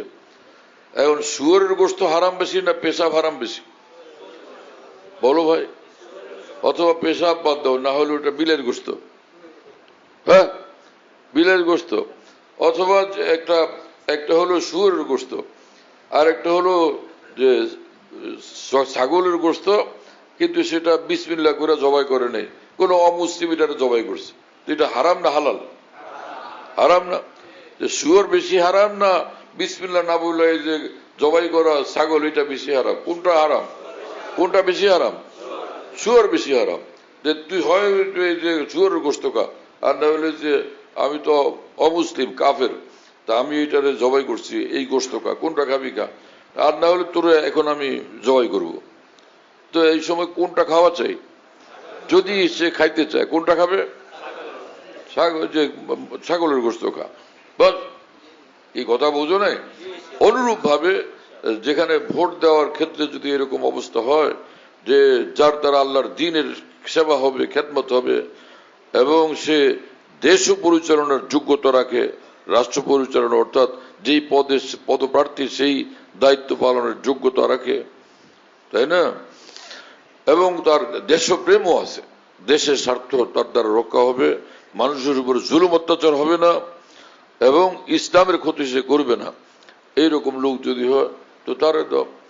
আর যদি এরকম লোক না পাওয়া যায়, তখন এই রাস্তা ধরতে হবে যে যারা ইসলামের কথা বলে না কিন্তু পদপ্রার্থী, তো ইসলামের জন্য দ্বীনের জন্য কম ক্ষতিকর কে, উপকারী কে সেটা দেখতে হবে, না পাইলে কম ক্ষতিকর কে সেটা দেখতে হবে, বাস। অন্তত কম ক্ষতি হোক। আচ্ছা, এর একটা উদাহরণ মনে হয়েছে, সেটা বলি, কারণ নানান জনে নানান কথা বলবে, তো জল্পনা কল্পনা সমালোচনা আলোচনা আলোচনা। আমার শায়েখ নওয়াল তো বলতেন আলোচনা যে বলো তোমরা, আসলে এটা ছিল আলোচনা। আলু আর চনা মিক্সড একটা জিনিস।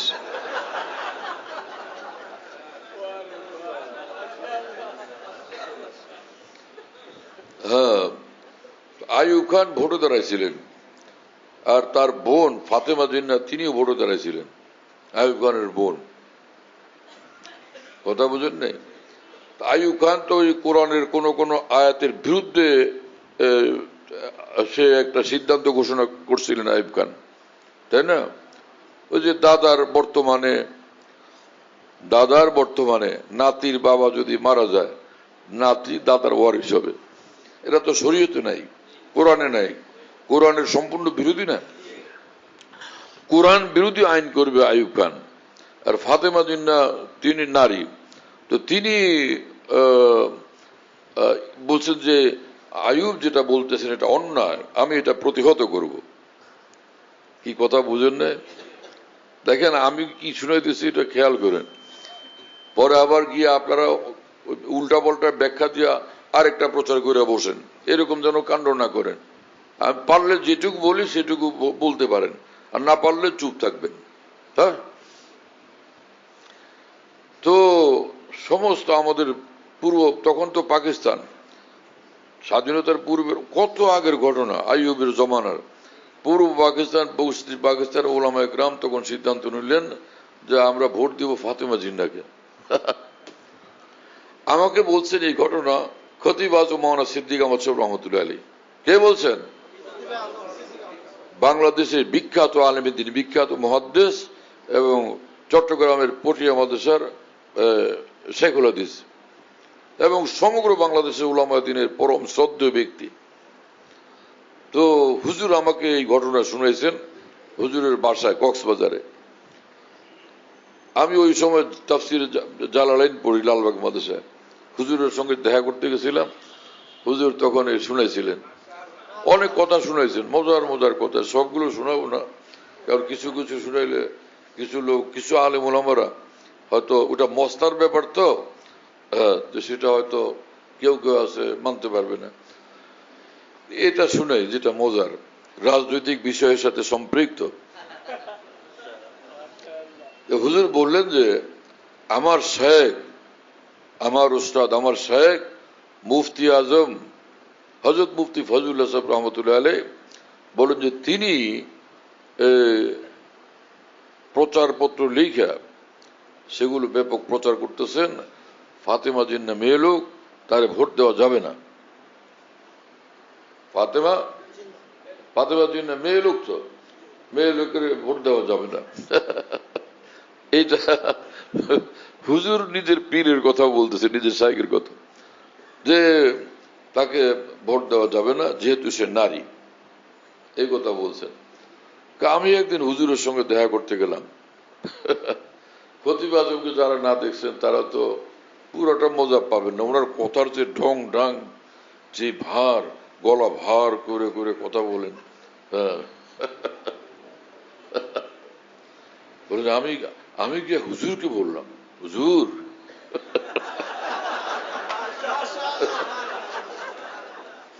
একটা মসলা জানার জন্য আসছি আমি। কি জিনিস? সেটা হলো এই যে একটা পুরুষ লোক সে কোরআনে আগুন জ্বালানোর প্রস্তুতি নিছে, কোরআনে আগুন জ্বালানোর প্রস্তুতি নিছে, কোরআন শরীফ রাখছে, রাইখে এখন সে এই আগুন জ্বালাবে।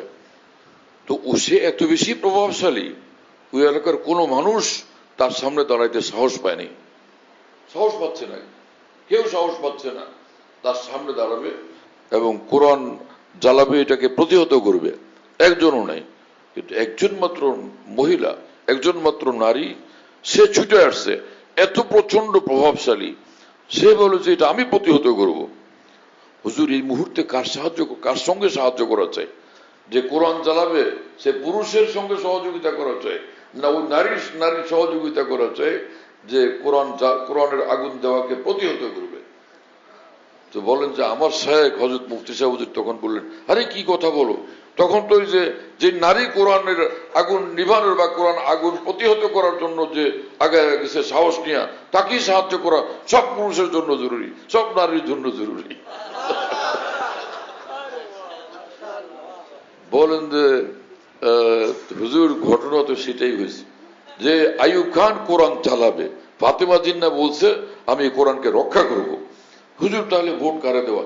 আরে সিদ্দিক, আমার তো তাহলে ফতোয়া, এটা আমি আমার ফতোয়ার কাগজ সব ফেরত নিয়ে আসো, এগুলার প্রচার করো না।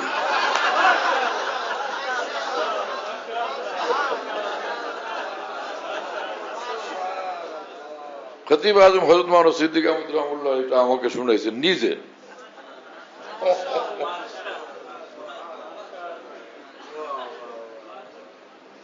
এখন এইটাকে যারা এলেম কালাম নাই, দ্বীনের সমঝ গভীর নাই, এ সকল লোক এগুলো শুনলে পেরেশানি।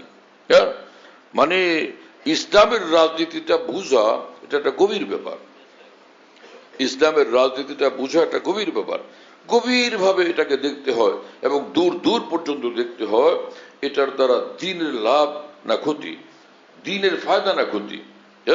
আমার এই রাজনৈতিক পদক্ষেপে ইসলামের ক্ষতি হবে কিনা, মুসলমানদের ক্ষতি হবে কিনা, সেটাকে গভীর ভাবে দেখা চাই। কিন্তু অনেকে এগুলো বুঝে না, একটা মুখস্থ স্লোগান। মাথা কতটুকু, বয়স কতটুকু, বুঝ কতটুকু, অভিজ্ঞতা কতটুকু, বাস একটা সিদ্ধান্ত নিয়ে নিলাম।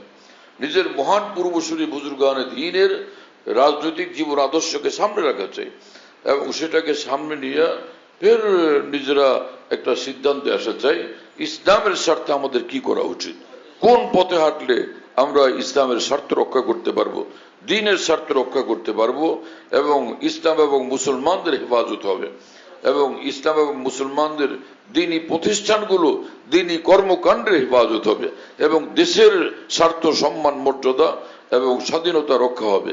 এই সবগুলোকে মাথায় রাখা চাই। আমার তো এটা আলোচনার কোনো সাবজেক্ট না আজকে, কিন্তু প্রসঙ্গক্রমে হঠাৎ এটা কিভাবে আলোচনা আসলো আমি তো দিশাও পেলাম না।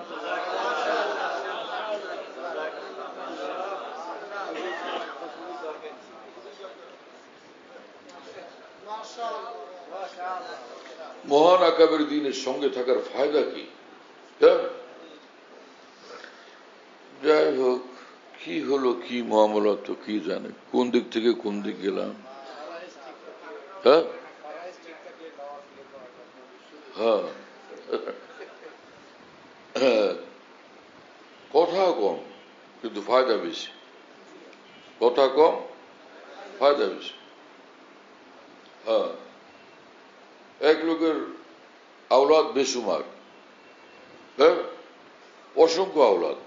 আপনার একজনে জিজ্ঞেস করছিল যে জামালুল কোরআনের শিক্ষক ছিলেন, মাদ্রাসা জামালুল কোরআনের শিক্ষক ছিলেন একজন, উনি শুনেছেন যে আমারও এক ঢাকাতে একজনে জিজ্ঞেস করলেন, হাজী সাহেব বললেন যে হুজুর ছেলে মেয়ে কি?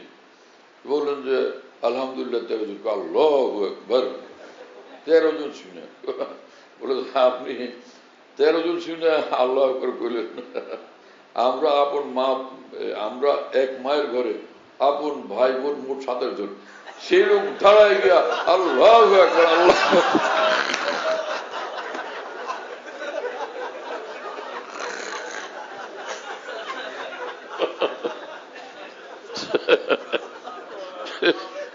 এক মা থেকে 27 জন আল্লাহ একবার আল্লাহ একবার করতেছিল। তো একজনের সন্তান হলো মোট 2টা, হ্যাঁ, মাত্র 2 সন্তান। আরেকজনের সন্তান হলো 110-15 জন, হ্যাঁ, কিন্তু 110-15 জন সন্তান সবগুলো হলো জিনা ব্যভিচারের পথে, জিনার মাধ্যমে তার সন্তান। আর 2টা যে হালাল সন্তান। কি কথা বুঝতেছেন প্রিয় বন্ধুরা? তাহলে কোনটা উত্তম, কোনটা ভালো? এই দুইটার দাম বেশি না ওই 100 বা 1000 সন্তানের দাম বেশি? কথা বুঝেন নাই? যারও সন্তান হাজার হাজার আর হালাল সন্তান খালি একটা, কোনটার দিকে নজর করা চাই, কোনটাকে হিসাব করা চাই? কথা বুঝতেছেন প্রিয় বন্ধুরা? দিন দিন, শরীয়ত শরীয়ত, ইসলাম ইসলাম, হ্যাঁ, ইসলাম বড়, দিন বড়, আল্লাহর দিন মোতাবেক জিন্দিগি বানায়। আর যত সব মতাদর্শ যেগুলো ইসলাম বিরোধী, এগুলো সব কলঙ্কিত, সবগুলো কলঙ্কিত, ওগুলোর ধারে কাছে যাইতে নেই, ওর থেকে একদম নিরাপদ দূরে থাকা চাই। আল্লাহ বুঝ দেন এবং তৌফিক দান করেন। এই জন্য সব বেদাত চাই সেটা যত সুন্দর লাগুক, ওই যারো সন্তানের মতো, যত বেদাত সবগুলো ওই যারো সন্তানের মতো। 2-3 হাজার, 5 হাজার, 10 হাজার সবগুলো সন্তান একজনের দাবি করলো, সবগুলো যারো সন্তান। তো এটা এটা কি এগুলি? হ্যাঁ, আর একজনে বললো আমার একটা সন্তান, তো সেটাই সবচেয়ে, ওই রকম হাজার হাজার লাখ লাখের চেয়ে একটার দাম বেশি। এজন্য আসল সুন্নত তরিকা যেটা রাসূল আকরাম সাল্লাল্লাহু আলাইহি ওয়াসাল্লাম থেকে আমরা পাইছি, সেই সুন্নত তরিকার দাম সবচেয়ে বেশি, হকের দাম সবচেয়ে বেশি। হ্যাঁ, যেটা হক, যেটা হেদায়েত, সেটার দাম বেশি, সেটাকে নিয়ে জিন্দেগি কাটানো চাই। যারও সন্তানের সঙ্গে যোগ দেওয়া ঠিক হবে না, তার থেকে দূরে থাকা চাই।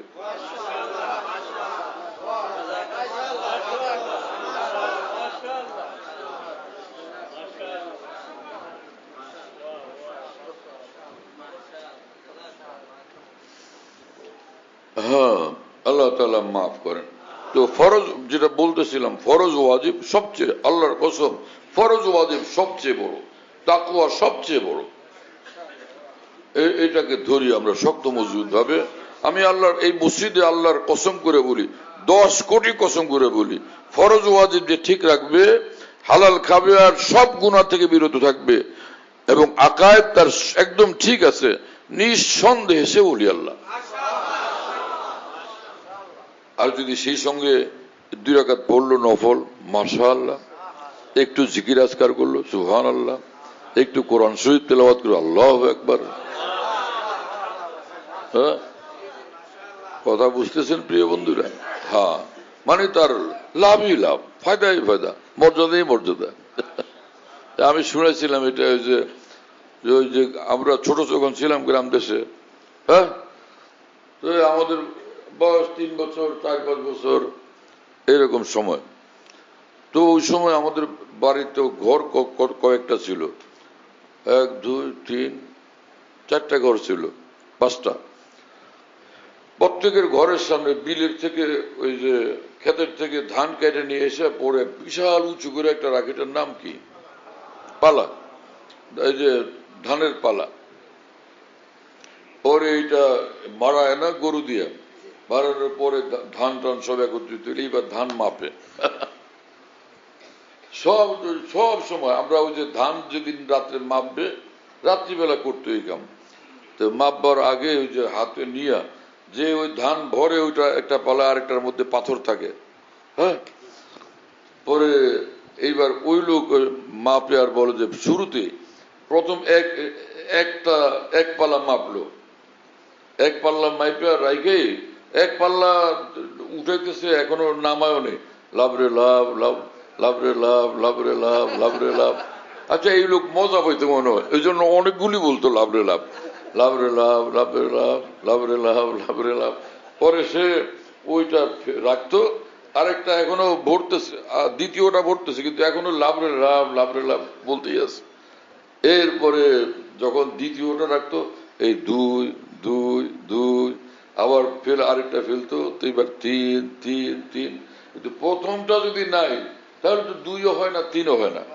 প্রথমটা যদি ঠিক থাকতো, লাভরে লাভ, লাভরে লাভ, ফরজ ঠিক, ওয়াজিব ঠিক, আর তাকওয়া ঠিক, এরপরে লাভরে লাভ, লাভরে লাভ, লাভরে লাভ, লাভরে লাভ।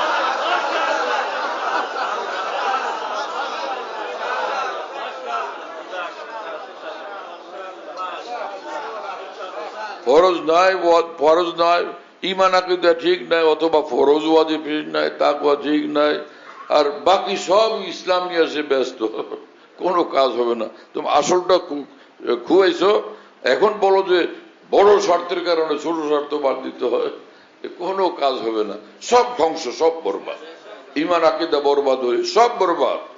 ফরজ ওয়াজিব তাকওয়া যেটা মূল বিষয়, সেটা নষ্ট হলে সব বরবাদ।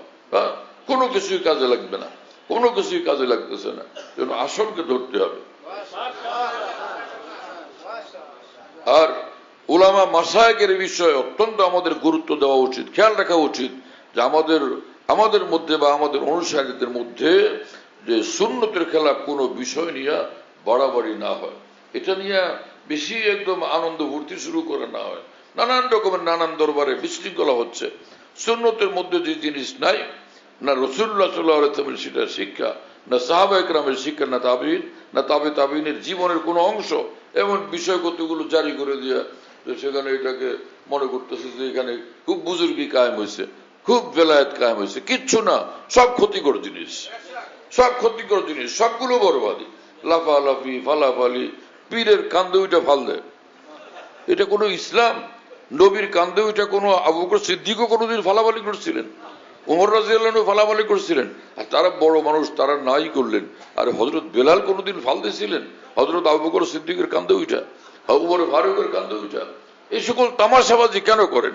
যারা করতেছেন, নিঃসন্দেহে কাল কিয়ামত আপনাদের মুআখাজা হবে, কঠিন ভাবে মুআখাজা হবে। কেন আপনারা এই সীমা লঙ্ঘন করলেন? লোকদেরকে সুন্নতের খেলাফ কাজের সুযোগ কেন দিচ্ছেন? আল্লাহর ওয়াস্তে ফিরেন এগুলো থেকে, আল্লাহর ওয়াস্তে লোকদেরকে বাধা দেন, লোকদেরকে শুধু শরীয়ত, তাকওয়া, সুন্নতের রাস্তা বাতলান, সেটার উপরে আমরা জমি, আমরা অটল অবিচল হই এবং আমাদের আহবাব মুহিব্বিনকে সুন্নতের পথে আগায় নিয়ে যাই।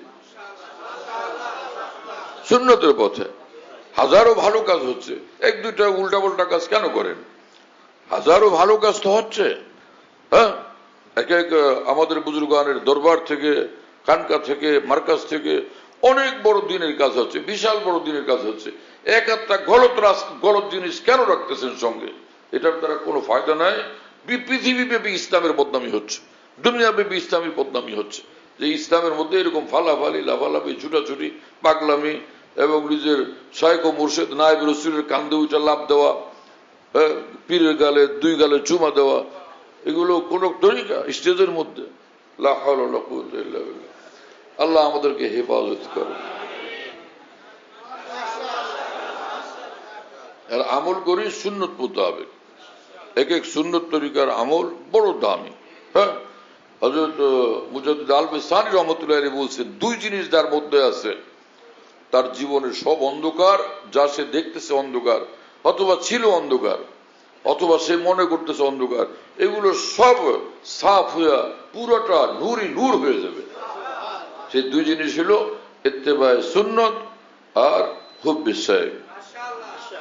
ইত্তেবায়ে সুন্নত আর হুব্বে শাইখ। হ্যাঁ, যে শাইখের মহব্বত, আল্লাহওয়ালা শাইখের মহব্বত খুব আছে, আর ইত্তেবায়ে সুন্নত, সুন্নতের ইত্তেবা, অনুসরণ, এই দুই জিনিস। আর দুইটার একটা যদি না থাকে, তার জীবনের যত আলোকিত অধ্যায় সে দেখতেছে, কালকে আমাদের সবটাকে সে অন্ধকারই অন্ধকার দেখতে পাবে। সারা বিশ্বের মুসলমান যারা দিনের বিভিন্ন লাইনে জড়িত, দিনের খেদমত করেন, সব মুসলমান ভাইয়েরা মুজাদ্দিদ আল-বিসানির এই কথা স্মরণ করেন, এবং সব মুসলমান ভাই আমরা সকলে এই কথার উপরে আমল করি, আমরা খুবই কামিয়াব হব। দুনিয়াতেও আরামে থাকবো, পরকাল জীবন আমাদের ভীষণ কামিয়াব হবে, জবরদস্ত কামিয়াব হবে। কামিয়াব সর্বোচ্চ একদম উচ্চতায় পড়বে, একদম সবচেয়ে শীর্ষ চূড়ায় পৌঁছবে কামিয়াবের এই মানুষ, ইনশাআল্লাহ তাআলা। আল্লাহ তাআলা কবুল করেন। ওয়া আখিরু দাওয়ানা আলহামদুলিল্লাহি রাব্বিল আলামিন ওয়া সাল্লাল্লাহু আলা নবিয়্যিল কারীম। সারা দেশ থেকে আপনারা আসেন। সেদিন আমি লক্ষ্মীপুর ছিলাম, এক প্রয়োজনে খানকা থেকে এক দোস্তকে ডাকাইলাম, যে ভাই তুমি আসো। গেছে বেচারা, বললাম যে ভাই তোমার ভাড়া কত লাগছে, আসছো কেমনে? বাস ভাড়া কত? 500 টাকা। আর রিক্সা বলে রিক্সা লালকানগর থেকে বাসে যাস পর্যন্ত 50 টাকা, আর লক্ষ্মীপুর যেখানে নামছে ওখান থেকে বটতলী পর্যন্ত আর 50-100 টাকা, মোট 600। ইয়া আল্লাহ, আসতেই গেল 600, আবার যদি যায় তো আবার 600, কমপক্ষে 1200। যেই মানুষরা সন্দ্বীপ থেকে আসে, চট্টগ্রাম থেকে আসে, হ্যাঁ, সিলেট থেকে আসে, সে রাজশাহী থেকে আসে, বরিশাল থেকে আসে, দূর দূর থেকে আসে, ইয়া আল্লাহ কি পরিমাণ পয়সা খরচ হয়। তো ওইখানে এগুলো আমার দিলের মধ্যে আসছে, যে এত আহবাব মুহিব্বিন আসে। তো তখন ভাবলাম যে আল্লাহ কতটা তারা আল্লাহর মহব্বতের পিপাসা নিয়ে আসে, কতটা দিনের পিপাসা নিয়ে আসে, কতটা তারা আকাবের দিনের পিপাসা, মহব্বতের পিপাসা নিয়ে আসে। ইনশাআল্লাহ আপনাদের আসা যাওয়া কোনো ক্রমে ইনশাআল্লাহ বৃথা যাবে না, বৃথা যাবেই না ইনশাআল্লাহ, কোনো ক্রমে বৃথা যাবে না। হ্যাঁ, কারণ তার দলিল শুনেন যে রাসূল আকরাম সাল্লাল্লাহু আলাইহি ওয়াসাল্লাম বলছেন, ইন্নামাল আমাল বিন্নিয়াত, আমলের মর্তবা নির্ধারিত হয় নিয়তের আলোকে। নিয়ত কি ছিল? হ্যাঁ, নিয়ত কি ছিল? ইন্নামাল আমাল বিন্নিয়াত, তার আমলের মর্তবা নির্ধারিত হয় নিয়তের আলোকে। ফামান কানাত হিজরাতু ইলাল্লাহি ওয়া রাসূলি ফাহিজরাতু ইলাল্লাহি ওয়া রাসূলি, তার আমলের হিজরত এখানে খালি একটা মিসাল, মানে যে কোনো আমল, তার আমল যদি হয় আল্লাহ রসুলকে খুশি করার জন্য, নিঃসন্দেহে সে আল্লাহ রসুলকে পেয়ে যাবে, নিঃসন্দেহে। কি কথা বুঝতেছেন? এই হাদিসে পাক প্রমাণ করে যারা আল্লাহর জন্য, আল্লাহ রসুলের জন্য এইভাবে ছুটাছুটি করতেছেন, কষ্ট করতেছেন, দৌড়াইতেছেন, এটাই একমাত্র নিয়ত, একমাত্র লক্ষ্য এবং উদ্দেশ্য, নিশ্চয়ই আল্লাহ কামিয়াব করিয়ে দিবেন। হযরত হাকিমুল মুতানবী যে বলছেন যে আমি কসম করে বলি আল্লাহকে চাইছে সে আল্লাহকে পাইছে, সেটা ওই হাদিস তার দলিল। এটা আল্লাহ রসুল পরিষ্কার বলছেন যে আল্লাহকে নিয়ত যদি আল্লাহকে পাওয়ার জন্য সে ফাহিজরাতু ইলাল্লাহ ওয়া রাসূলি, নিঃসন্দেহে আল্লাহ রসুল পর্যন্ত সে পৌঁছবেই।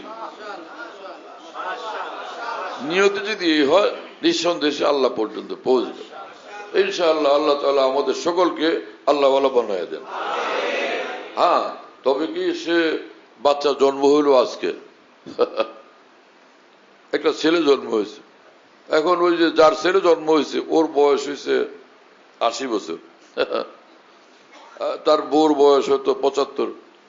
হুজুর, সবার ঘরে ঘরে ঘরে ঘরে এই বউ আছে, নাতি টাতি আছে। যে বউ দেখলাম না, নাতি টাতিও দেখলাম না, একটু ফু দিয়ে দেন যাতে এক সপ্তাহের মধ্যে সে বড় হয়ে যায়। পরের সপ্তাহে বিয়ে করাই দিলাম, যাতে আল্লাহ করে জলদি যদি একটা নাতির মুখ দেখি, কোলে নিয়ে একটু আদর করতে পারি। এটা কি এই কথা সহি? সহি না গলত? হ্যাঁ, আল্লাহ পাকের নিয়ম আছে। প্রথম ওইটা বাবু পেটে থাকে, আজীব মামলা, পেটের মধ্যে বাবু, কি আশ্চর্য। অর্থাৎ মানুষের ভিতরে মানুষ, মানুষের ভিতরে থাকে মানুষ। এটা বড় মানুষ, তার মধ্যে একটা বাবু মানুষ থাকে। ফের জনাব আসে তো আজীব কি সুন্দর এক ফুটফুটে বাবু, সব মানুষ মহব্বত করে। ছোট বাবু দেখলে সবাই অস্থির হয়ে যায়। হযরত হাকিমুল মুতানবী রাহমাতুল্লাহ বলতেন টেনশন এবং এই যে মানসিক রোগের যে চিকিৎসা, ডাক্তাররা অনেক কিছু লিখছে, হযরত থানবী বলেন কিন্তু একটা আইটেম তারা ভুলে গেছে, সেটা হলো শিশুদের কাছে আনা। এই অসুস্থ লোক সুস্থ হয়ে যায় ছোট বাবু দেখলে, ছোট্ট বাবুর চেহারা দেখলে অসুস্থ লোক সুস্থ হয়ে যায়। হ্যাঁ, চোখ খুলতেই পারে না, তাহলে ওনাকে বাবু নিয়ে আসছে, ঠিক আছে, এত বড় চোখ হয়ে গেছে, এখন বড় বড় চোখ দিয়ে দেখে এখন। তো এই পরে বাবু আসলো দুনিয়াতে, আল্লাহ পাকের কি শান। কিন্তু একদিনই কি বড় হয়? ধীরে ধীরে ধীরে ধীরে বড় হয়, আস্তে ওর মতো ও বড় হবে। এটাকে বাবা মা রাত্রিবেলা টাইনে হাত পাও, তুমি ওই দিক ঠ্যাঙের দিক তুমি ধরো, মাথার দিক আমি ধরি, দুইজনে টানো। টানলে এটা কি লম্বা হবে না ছিঁড়বে? ছিঁড়ে যাবে না। এই অনুরূপ ভাবে হযরত হাকিমুল মুতানবী রাহমাতুল্লাহ বলেন তোমার আমার কাম আল্লাহকে তালাশ করতে থাকা, তাকওয়ার পথে, ফরজ ওয়াজিব আদায়ের পথে, তাকওয়ার পথে, জিকরুল্লাহর পথে, ইত্তেবায়ে শরীয়ত, ইত্তেবায়ে সুন্নতের পথে চলতে থাকো। কিন্তু আল্লাহ পাক কোন দিন তোমাকে বেলায়েত দান করবেন, মানে কোন দিন তোমাকে ওলি আল্লাহর পোস্ট দিয়ে দিবেন, ওলি আল্লাহ বানায় ফেলবেন, সেটা আল্লাহ পাকের হাতে। এইটা নিয়ে তুমি ধস্তাধস্তি করো না। কিছু লোকের চরিত্র, একজন আসছে টঙ্গিনা করতে গিয়ে আমার ওলি আল্লাহ বানায় দেন, আমি আসছি, পরে 51 দিন থাকছে রাখছে, পরে মৌলানা জাহিদের কাছে বলছে 51 দিন থাকলাম এখনো ওলি আল্লাহ হইলাম না, আপনি আছেন কতদিন? তো জাহিদ বলছে যে কোথায় জাহিদ? জাহিদ নাই, বাসা মনে হয় ঘুমাইতেছে। এটা তো সে বলছে আমি যে 11-12 বছর বন্ধু আছে। হরি বাপরে বাপ, 11-12 বছর পর্যন্ত আছেন আল্লাহর তালাশ করতে করতে, তো কবে পাবেন তাহলে আপনি? আমি তো 51 দিন দেখলাম, এখনো তো কোনো খোঁজ পাইতেছি না। পরে সে এক বাহানা দিয়ে পরে বাসায় চলে গেছে। আমাকে বলছে যে তার বোনের দেখতে আসছে, সেই লোক সাইজ টাইজ কেমন, রং টং কি দেখতে যায়।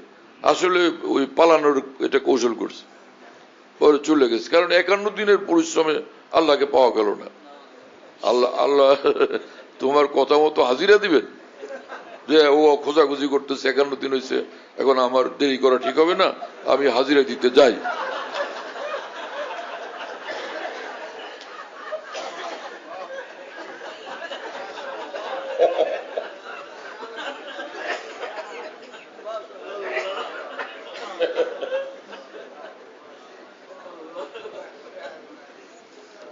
হ্যাঁ, আল্লাহ পাক যখন ইচ্ছা করবেন, বুজুর্গানে দিন বলছেন, হযরত হাকিমুল মুতানবী রাহমাতুল্লাহ বলেন যে তুমি তোমার কাজ করো, তো ইয়া ধীর ইয়া সাবের, হ্যাঁ, কারো জলদি কারো একটু বিলম্বে ইনশাআল্লাহ আল্লাহকে তুমি পেয়ে যাবে। বাস লাগে থাকো। अंदरी रामी तराश मी खराश ता दमे आखिर दमे फारिक मबास ता दमे आखिर बुआत के इनायत बातु साहिब सिर बुआत।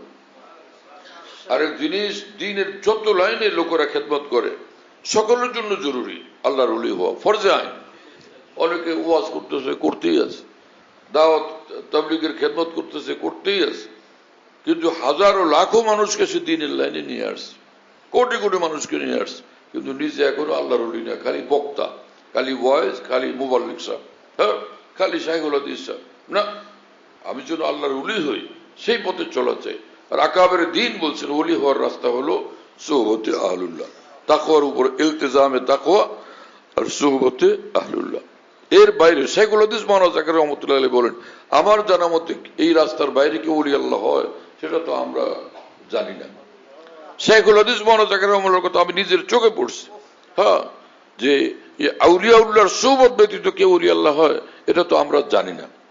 কথা বুঝতেছেন তো? কার পিছনে ছুটতেছেন আপনি? কার পিছনে ছুটবেন?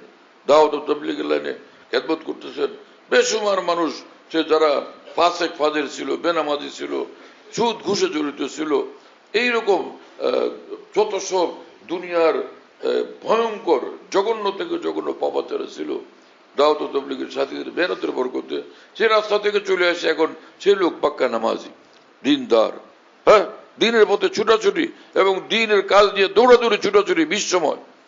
কিন্তু এই লোকটাকে এই সবক কেন দেওয়া হলো না? যে আল্লাহর ওলি হওয়ার জন্য গুনাহ ত্যাগ করা ফরজ, ফরজ ওয়াজিব আদায় করো, গুনাহ ত্যাগ করো, কোন আল্লাহর ওলির সঙ্গে জুড়ে থাকো, হ্যাঁ। আর এমন জায়গায় যাইতে দিতে নাই যেখানে সে আপনার এই দাওয়াত ও তাবলীগের সম্পর্ককে সে ছিন্ন করে দিবে, সেখানে যাইতে পরামর্শ দিবেন না। হ্যাঁ, যেখানে গেলে তাকে বাধা দেওয়া হবে না, সেখানে যাইতে বাধা দিচ্ছেন কেন আপনি? ঠিক না। এরকম রিপোর্ট আছে, বড় বড় মানুষরা কোন আল্লাহ ওয়ালার কাছে যাইতে ডাইরেক্ট নিষেধ করে দেন। আমাদের এখানে সব আছে, সেখানে ওখানে যাবা কিসের জন্য? এরকম কথা ভুল, এরকম কথা বলা অন্যায়, এরকম কথা বললে কাল কিয়ামতে মুআখাজা হবে। হ্যাঁ, আপনার দোকানে সব আছে, আপনি বিশাল বড় জুয়েলার্সের মালিক, সে লোক বললো যে হুজুর আমার তো এই সয়াবিন তেল লাগবে, গোলালু লাগবে, কেরোসিন তেল লাগবে। বল না, আমাদের এখানে সব আছে, আর কোনো জায়গায় যাওয়া যাবে না, এইখানে সব আছে আর কোনো জায়গায় যাওয়া যাবে না। কি কথা বুঝতেছেন? এক লোক লোহালো করবে, এই বিশাল বড় দোকান, কি জানি অনেক আইটেম বেচে, সেটার নাম কি? অনেক আইটেম বেচে, একজনে বলো, সুপার ভ্যারাইটি স্টোর বা সুপার শপ, কি মার্ট বলে, যাই হোক, এখন সেখানে গেছে কি আর সব আইটেম পাওয়া যায়, তেল, আলু, গোলালু, হ্যাঁ না, জনাব ওখানে খুলনাতে দেখছিলাম একটা দোকান, ঢুকলে পরে আশ্চর্য, এটা কি জিনিস? এই মেয়ে লোকের শাড়ি, পুরুষ লোকের লুঙ্গি, গামছা, এরপরে শীতের শাল, হ্যাঁ না, মেয়ে লোকের জুতা, পুরুষ লোকের জুতা, প্রসাধনী, যা যা দরকার, এরপরে বিভিন্ন আইটেমের তোয়ালে, বিভিন্ন আইটেম, বড় তোয়ালে, ছোট তোয়ালে, সব আছে। আরো আগে গেলাম, দেখলাম যে ডাল, তেল, যে কি এটা ডাল, যে মসুরের ডাল, মুগ ডাল, সব ডাল ওখানে আছে। এই আবার বুড়ের ডাল, সেগুলো আছে। আরো আগে গেলাম, দেখলাম যে সেখানে একদম এক জায়গায় মাছ, বিভিন্ন রকমের মাছ, ইলিশ মাছ, রুই মাছ, কাতল মাছ, বোয়াল মাছ, সব আছে। এই তো এইভাবে পরে গিয়ে দেখি ধনিয়া পাতা, এরপরে কাঁচা মরিচ, বোম্বাই মরিচ, আরে আজীব ধরনের মামলা। এটার নামটা কি জানিস? সেভ অ্যান্ড সেভ নাম, হ্যাঁ, সেভ অ্যান্ড সেভ, ওই দোকানের নাম সেভ অ্যান্ড সেভ। পরে ওখানে হাজি সফওয়ান সাহেব, আমাদের দোস্ত মানুষ, পীর ভাই, তো ওনার দোকান, তাম সব আইটেম। এখন ওই গ্রাহক আসছে, ওইখান থেকে যাবে, বলবে যে ওহো আমাদের তো বিয়ে শাদী কাছে, বউ আনবো, তো অলঙ্কার আদি, না আপনি কোথাও যায়নি, এখানে থাকেন, এখানে সব আছে। অথচ ওইখানে স্বর্ণের আইটেম আসলেই নাই, স্বর্ণের আইটেম নাই। যে স্বর্ণ কিন্তু ওই লোকের ওখানে বান্ধা রাখলে এই লোক স্বর্ণ পাবে কোত্থেকে? হ্যাঁ, আর ওই লোক সে তাম দুনিয়ার সব কাজ করতেছে, কিন্তু তার লোক আল্লাহ খুঁজবে কোন আল্লাহ ওয়ালার কাছে যাইতে চায়, যে আল্লাহ আমি যাতে আল্লাহর ওলি হইতে চাই, আপনি আল্লাহর ওলি হইতে বাধা দিচ্ছেন। ওমান আজদাম মিম্মান মানা মাসাজিদাল্লাহ আন ইউযকারা ফিহা ইসমুহু ওয়া সাআ ফি খারাবিহা।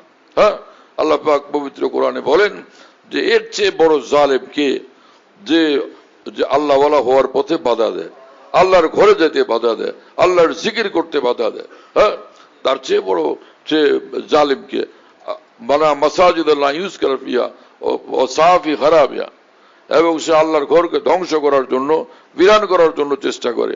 এই আয়াতে পাক থেকে প্রমাণিত ওই লোক কত বড় জালেম, যে আল্লাহর ওলির কাছে যাইতে সে বাধা দেয়, আল্লাহ হওয়ার পথে সে কাটা বিছায়া দেয়, ভয়ঙ্কর জালেম সে। এজন্য দিনের কোন লাইনে লোকদের উচিত না আউলিয়া কেরামের কাছে যাইতে বাধা দেওয়া। যারা বাধা দেয় তারা ভয়ঙ্কর জালেম, যার শাস্তি তার কালকে আমাদের তাকে পাইতেই হবে। এরকম জঘন্য গুনাহ থেকে, অপরাধ থেকে তওবা করেছে।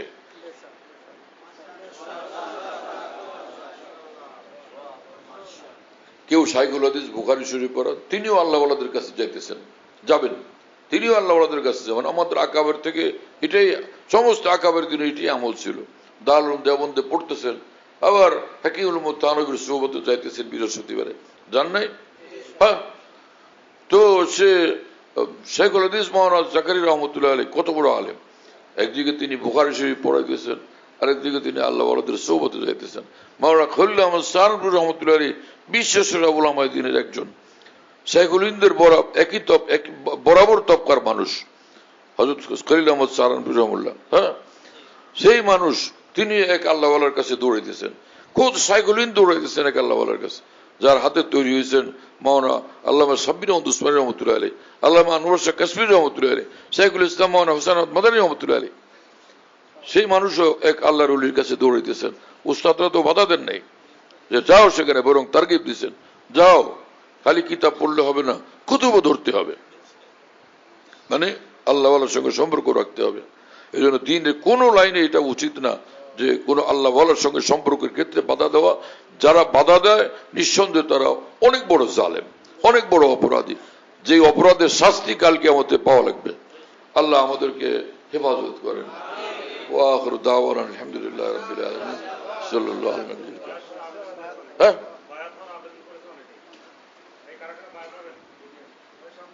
আরে ভাই, তা এরকম করলে তো মুশকিল হবে।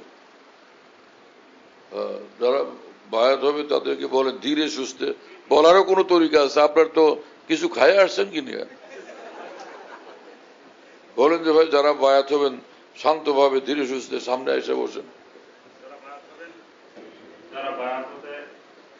ইচ্ছুক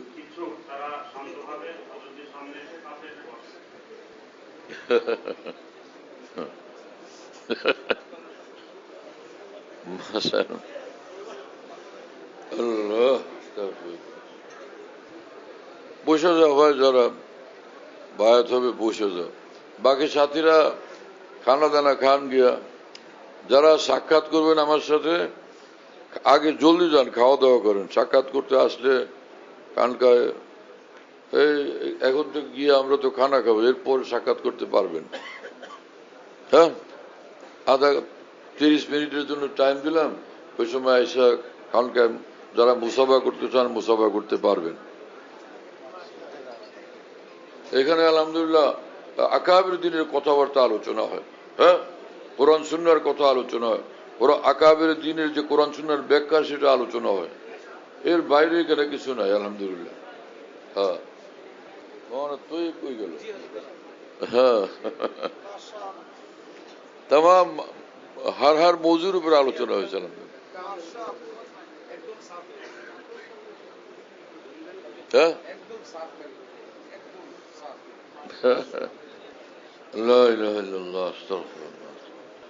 কেউ কোনো কিছু বলার মৌকা নেই।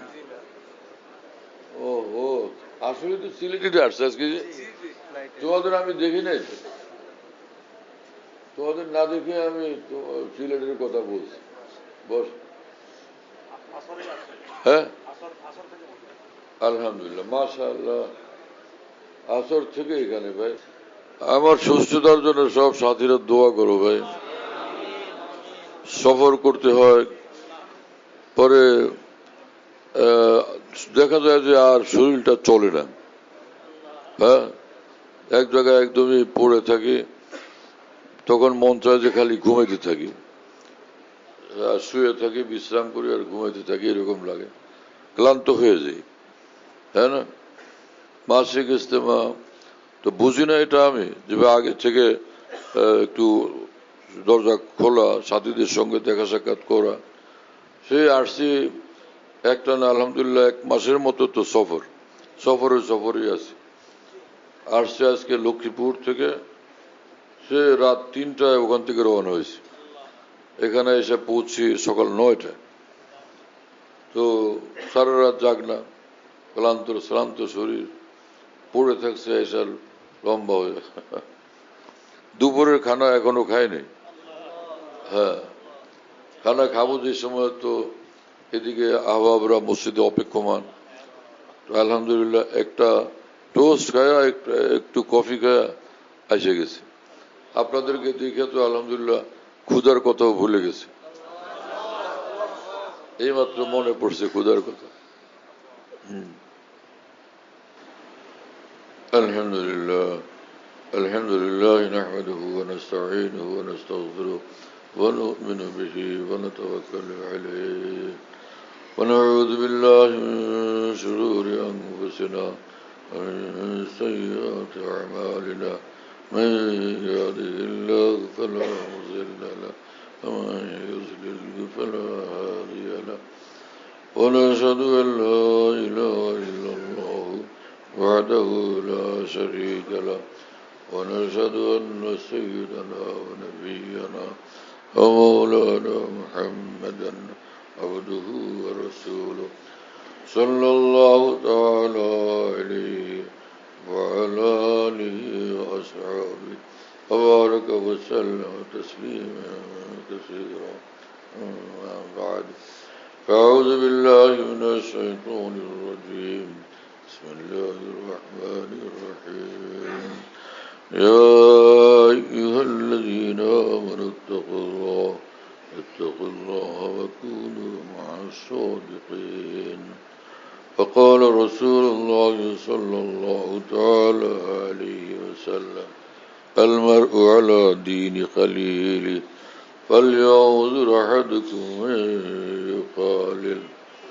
বলেন, আল্লাহ, আমি তওবা করতেছি কুফর থেকে, শিরক থেকে, বিদআত থেকে, तमाम ছোট বড় গুনাহ থেকে, বিশেষ করে কুদৃষ্টি থেকে, হিংসা থেকে, গীবত ও জুলুম থেকে।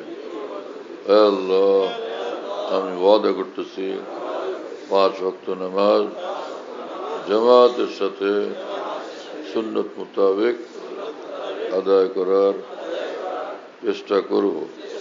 রমজান শরীফের রোজা রাখব। যাকাত ফরজ হলে যাকাত দিব। হজ ফরজ হলে হজ করব। আল্লাহ, আমি বায়াত হইতেছি 4 তরিকাতে: চিশতিয়া, কাদেরিয়া, নকশবন্দিয়া, মুজাদ্দিদিয়া, সোহরওয়ার্দিয়াতে। আল্লাহ, 4 সিলসিলার तमाम আউলিয়া কেরাম ও বুজুর্গান দ্বীনের বরকতে আমার তওবা ও বায়াতকে কবুল করেন। ঈমানের সাথে মৃত্যু মঞ্জুর করেন। কিয়ামতের ময়দানে এবং জান্নাতে মহান আউলিয়া কেরামের সঙ্গে থাকা নসিব করে দিয়েন।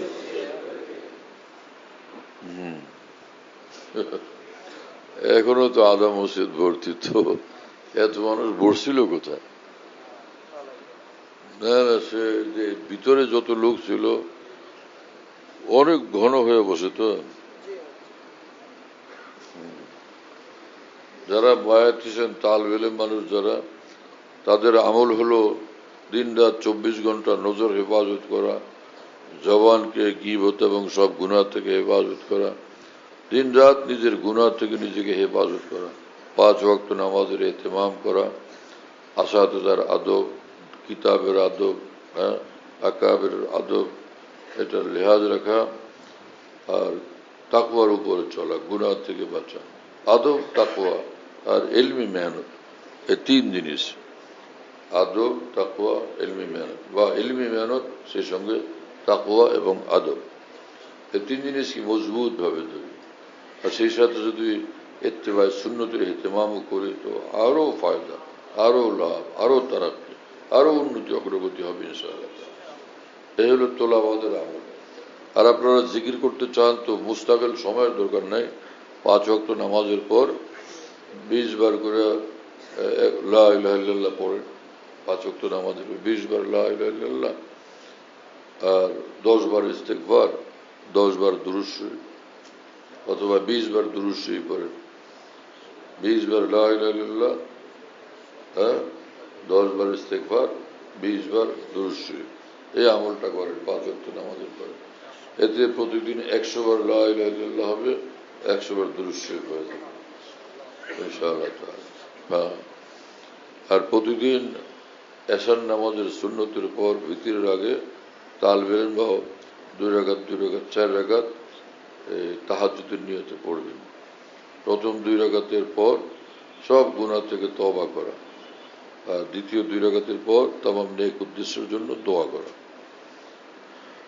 আর অন্যান্য যারা বায়াত হয়েছেন তাদেরও এই আমল, যে তাদের আমল হলো 24 ঘন্টা গুনাহ থেকে বাঁচার ইহতেমাম, নজর হেফাজত, জবান হেফাজত, দেহ হেফাজত, দিল হেফাজত। এই আর লা ইলাহা ইল্লাল্লাহর জিকির 300 বার, আল্লাহ আল্লাহ জিকির 300 বার। যদি কুলাইতে না পারেন যে কোনো কারণেই হোক, তাহলে কমপক্ষে 100 বার করে করেন। আর ইস্তেগফার 100 বার, দুরূদ শরীফ 100 বার। ফজর এবং মাগরিবের নামাজের পর বিসমিল্লাহ সহ সূরা ইখলাস, ফালাক, নাস 3 বার করে পড়েন।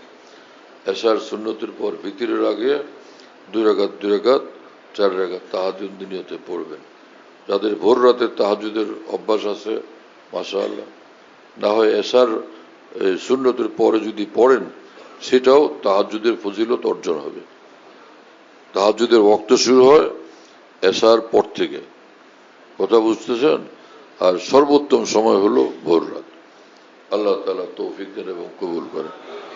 যারা বায়াত হয়েছেন, আছে কিতাবাদি, যারা বায়াত হয়েছেন তারা 5-6 মিনিট শান্তভাবে বসেন।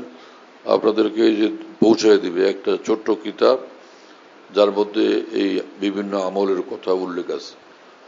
তালবে ইলমদেরটা উল্লেখ আছে ওই কিতাবে 25 নম্বর পৃষ্ঠায়। হ্যাঁ, আর বাকি ছাত্রীদেরটা শুরু থেকে লেখা আছে। আর ওই যে একটা কাগজ দিবে, ওর মধ্যে নিজেদের নাম, ঠিকানা, মোবাইল নাম্বার এবং নিজের পেশা, এগুলো লেখা মুফতি শহীদুল সালাম হচ্ছে দাঁড়ায় আছেন, ওনার কাছে জমা দিয়ে দেন। আমাদের ঢালকানগর খানকাহে যেখানে আমি আছি, খানকা ইয়াদগারে হাকিমুল উম্মত, মনে রাখো, বলো খানকা ইয়াদগারে হাকিমুল উম্মত। হাকিমুল উম্মতের স্মৃতি এখানে স্মরণকারী খানকা। হ্যাঁ, হাকিমুল উম্মতের কথাবার্তায় আলোচনা হয় আলহামদুলিল্লাহ। একটা নাম, কিন্তু তামাম আকাবের কথাই আলোচনা হইতে থাকে আলহামদুলিল্লাহ। বাইতুল হক জামে মসজিদ, ছাপড়া মসজিদ বলে, 5 তলা বিল্ডিং, ওটার নাম ছাপড়া মসজিদ। সেই পুরানো নাম এটা আছে। তো ছাপড়া মসজিদ, সেখানে মাসিক ইজতেমা হয় প্রত্যেক ইংরেজি মাসের 2য় বৃহস্পতিবার। আসর থেকে শুরু হয়, রাত 10টা পর্যন্ত, 10:30 পর্যন্ত হয়। তো ওখানে শরীক হওয়ার জন্য চেষ্টা করবেন ইনশাআল্লাহ। খানকা বিডি এই অ্যাপস, এটা খুলতে পারলে ওর মধ্যে বয়ান, কবিতা, বুকস ইত্যাদি সব একসঙ্গে পাওয়া যায়। খানকা বিডি হলো এরকম, স্পেলিং হলো KHANQAH, এর সঙ্গে লাগালাগি বিডি, খানকা বিডি। এই অ্যাপসটা খুললে ওর ভিতরে বয়ানগুলো পাওয়া যায়। এটা ডাইরেক্ট শোনা যায় কি, এবং ডাইরেক্ট শোনা যায়। হযরতুল্লাহ দামাত বারাকাতুহুমের বয়ান যেখানে বয়ান করেন সব বয়ান নেটের মাধ্যমে টেলিগ্রামের মাধ্যমে পাওয়া যাচ্ছে। হযরতুল্লাহ দামাত বারাকাতুহুম যখন বয়ান করেন বয়ানটা আমরা দেশ বিদেশ থেকে দুনিয়ার যে কোনো জায়গা থেকে আমরা পেতে পারি। এই জন্য মুফতি শহীদুল ইসলাম শাহ হুজুরের নম্বরে যোগাযোগ করবেন 01715 80 18 69 80 18 69 01715 80 18 69 যাতে মনে থাকবে ইনশাআল্লাহ সবার। 01715 80 18 69। বলো ভাই 01715 80 18 69। অনেক সোজা তো ভাই, মাশাআল্লাহ, অনেক সোজা করে দিছে।